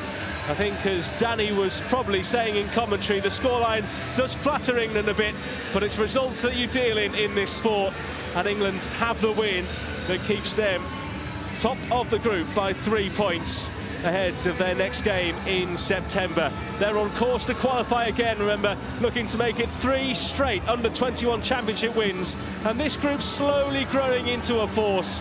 A long way to go on the winding road yet to Albania and Serbia, but England in pole position after a healthy win here tonight in Norwich. Full time at Carrow Road. It has finished. England under-21s 4, Moldova 1. Vaishali, it's back to you. Yes, I am here pitch side. What an atmosphere at full time as the England fans celebrate watching this team beat Moldova 4-1. There was an almighty scare early on in that second half. As I mentioned at half-time, Moldova would look to test England, as Andorra did on Friday night, and they got that goal to make it 1-1. And then it was all about England's talents in attack, and they certainly showed that. You mentioned the goal scorers. Ethan Nwaneri walks away from today's game with 2 goals. In truth, he could have had 3. Romain Esse scored as well, a lovely headed goal. In fact, he had a goal ruled out for offside earlier on in that second half, and Archie Gray, who came back into the starting lineup as well, getting a goal. So a big win for Lee Carsley's young Lions side in what is their final game of the season. You mentioned they'll be back in action in September, but what a confidence booster for this team to play here in Norwich tonight, to play at home in what is their first home game of 2026, and to get a big win. Remember, Andorra on Friday night was a tough game for the young Lions. They faced adversity in that match. Rico Lewis, who scored the late penalty to salvage a point, did say that adversity the team would learn from, they would grow from, and then again tonight they have faced adversity, but they have shown just how much talent they have, and they have shown, I think, just why they will be favourites going into Euro 2027 in Albania and Serbia next year. Remember, they have won the last 2 editions of the European Championships. Only Italy before have won 3 competitions in a row. That was done early in the 1990s. So can England do it? Well, you'd have to say the fact that they are top of Group D in qualifying, the fact that they have won a lot of their games quite comfortably, and the fact that they've got so much talent on the pitch and so much strength in depth, that will stand them in good stead. Now, I am pleased to say that soon I will be joined by former England international Danny Mills, who once again has made the dash down from the commentary box to join me, and we'll be looking back over all of those goals in the second half and some of the key performances today, including a fantastic performance from Ethan Nwaneri as well. So we'll be looking back at all the goals. You can see the England players are going round applauding the fans who've turned out in their numbers as well.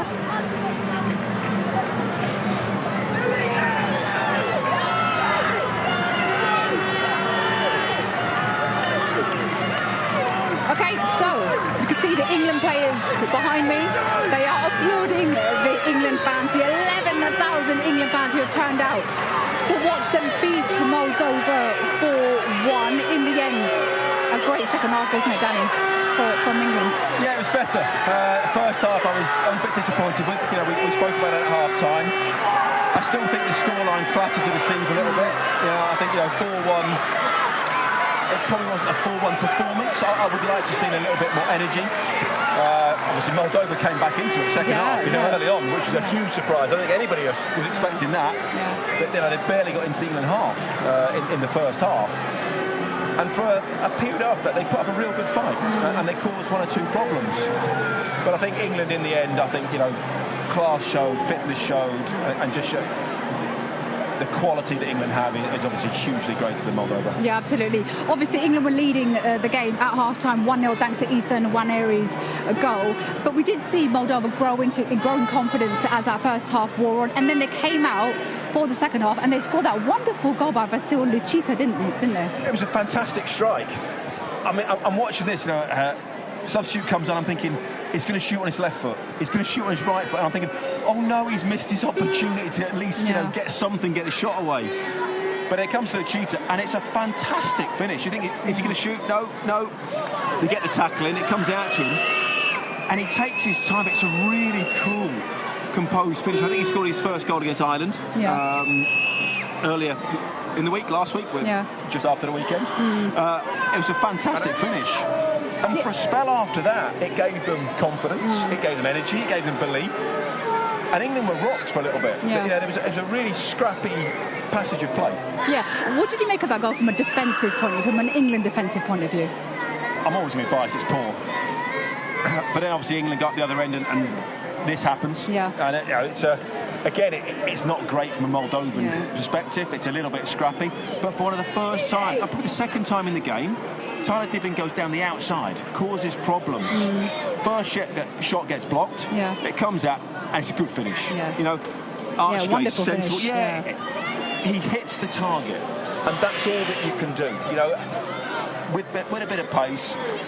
And I think that just gave, it was a huge relief, I think, more than anything else, to the England players. Yeah, absolutely. And then, of course, it's 2-1 at that point, and then the goals start to come. Ethan Nwanery with his second goal, his brace, and another really good moment where him and Miles Lewis-Skelly linked up. Yeah, again, it's Lewis-Skelly who was the driving force all night. I said at half-time he's our most creative, most attacking player as a left-back. This time, when it gets it right, he'd had two similar opportunities earlier in the game where he hadn't quite sorted his feet out, but this is really good. If you watch us here, he just has a little half a step to his right-hand side, and that allows him the space to open up his body and bend it in the far corner. He'd learned from the first two misses. And obviously that is two players from Arsenal. I know Ethan Nwanery's on loan at Marseille, and he's had a tough season so far, but he did score before coming to this international break. But that is two players from Arsenal just knowing each other's sort of talents and how they work on the pitch. And this is how it's very, very difficult for any England manager. You know, at whatever level it is, you probably get 20 training sessions a year. That's not a lot of time to work on tactics, to work on individuals, to work on patterns of play, and sometimes it shows. Sometimes you are relying on individuals to be brilliant, and that was a little bit of a case this evening. And some, you know, that's just how it is. That's what being an international manager is.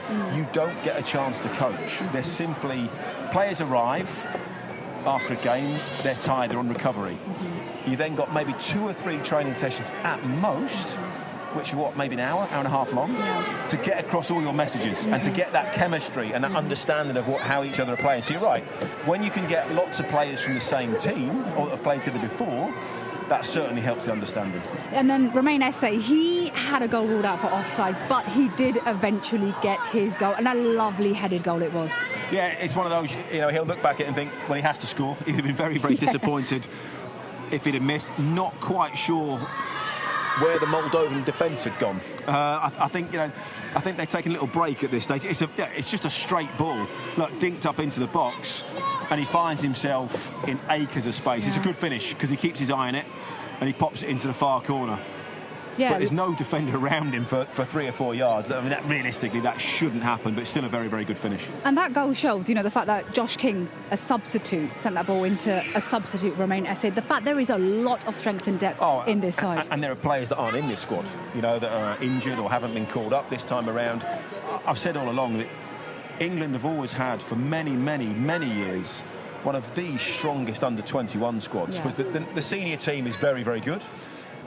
But when you look at other countries, if their under-21s are that good, they're generally playing in the senior team. You know, we've got players playing in the Champions League, you know, that are such experience. You know, that doesn't happen in too many other countries around the world. We're very, very fortunate in England to have such strength in depth. Yeah, absolutely. And you know, how do you think this stands England going into the next set of games, which will, to be fair, be in September, but going into that tournament next summer? They're going to be feeling pretty confident. Oh, they should be. Yeah. If they can keep this group together, if they can keep them all fit, if Lee Carsley can get them all together for that tournament, and there are no silly pullouts, which has been much, much better over the past few years, then they've got a great chance of going on to win that as well. Absolutely. Well, speaking of Lee Carsley, he joins us now pitch side. Well, Lee, thank you so much for joining us. I guess the first question is, how do you assess that performance tonight? I thought it was a good game. I enjoyed watching it. I thought we were exciting at times. I think you got to remember that's the 7th game we've played together, so it's still early days in terms of getting a team together, getting the relationships, and an understanding of how we play. Coming off the back of the big travel to Andorra, so it's not been an easy camp. Yeah, it's 2 games now where your team have faced adversity. Obviously, we saw that against Andorra, and then early on in the second half when Moldova scored. Yeah. But your team reacted well. I mean, what have you learned about your team in these last 2 games? Well, we spoke about Andorra. I mean, it's a big issue when we draw. You know, we want to win every game. The manner in the game over in Andorra was on AstroTurf and very cold and very windy, and you know, they're young players, so they're learning all the time about how to respond in these kind of situations, especially at international level as well. So we asked for a reaction, we asked for a performance, and I thought they'd shut up for themselves. How hard is it, Lee? We were just talking about it there and touched on it there, because I've been through it, that you only get very few training sessions to try and get that chemistry, that gel. It's not like a club where you're every day and players have an understanding, almost a second nature. They know what they're going to do. Yeah. How hard is that as an international manager to try and generate that chemistry when you're, especially at this stage of the season, you're trying to protect players from over too many minutes. They've got tough schedules coming up. You know, we often talk about individual performances, but it's not easy to get a team performance, is it? No. Well, we haven't coached these players since November.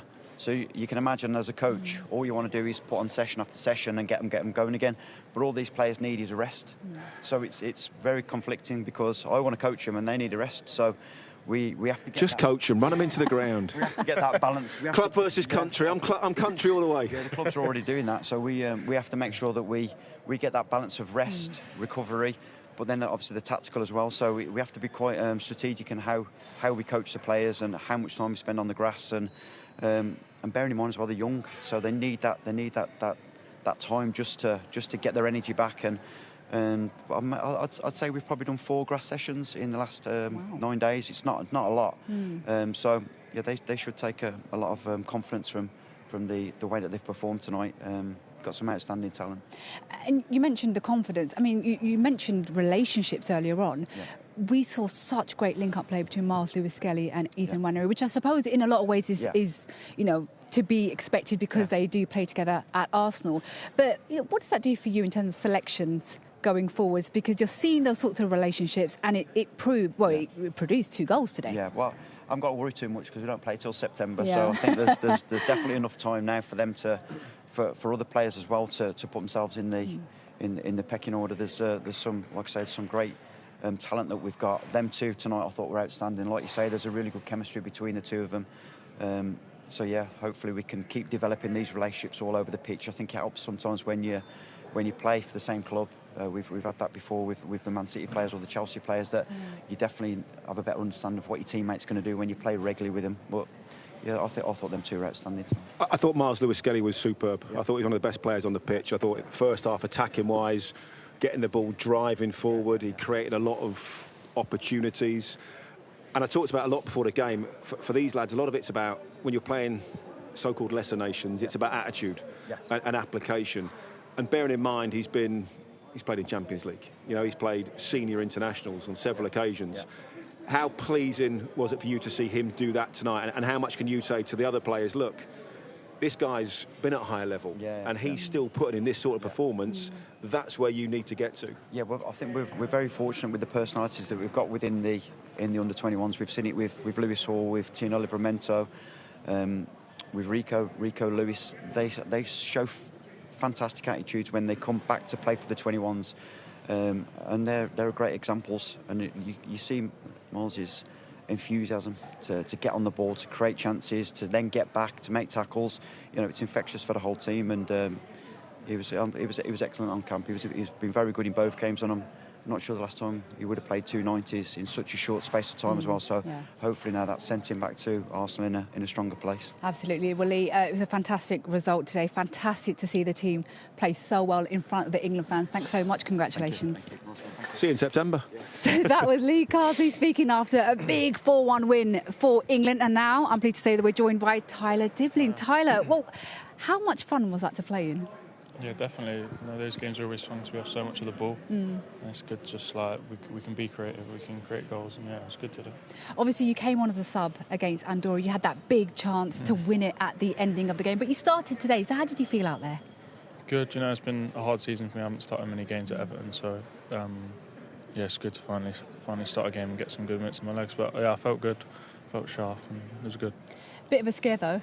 Early on in the second half when Moldova scored. What was the feeling like on the pitch? I mean, you've obviously got so much talent in this squad, so there must have been confidence that you'd get back into the game and win it.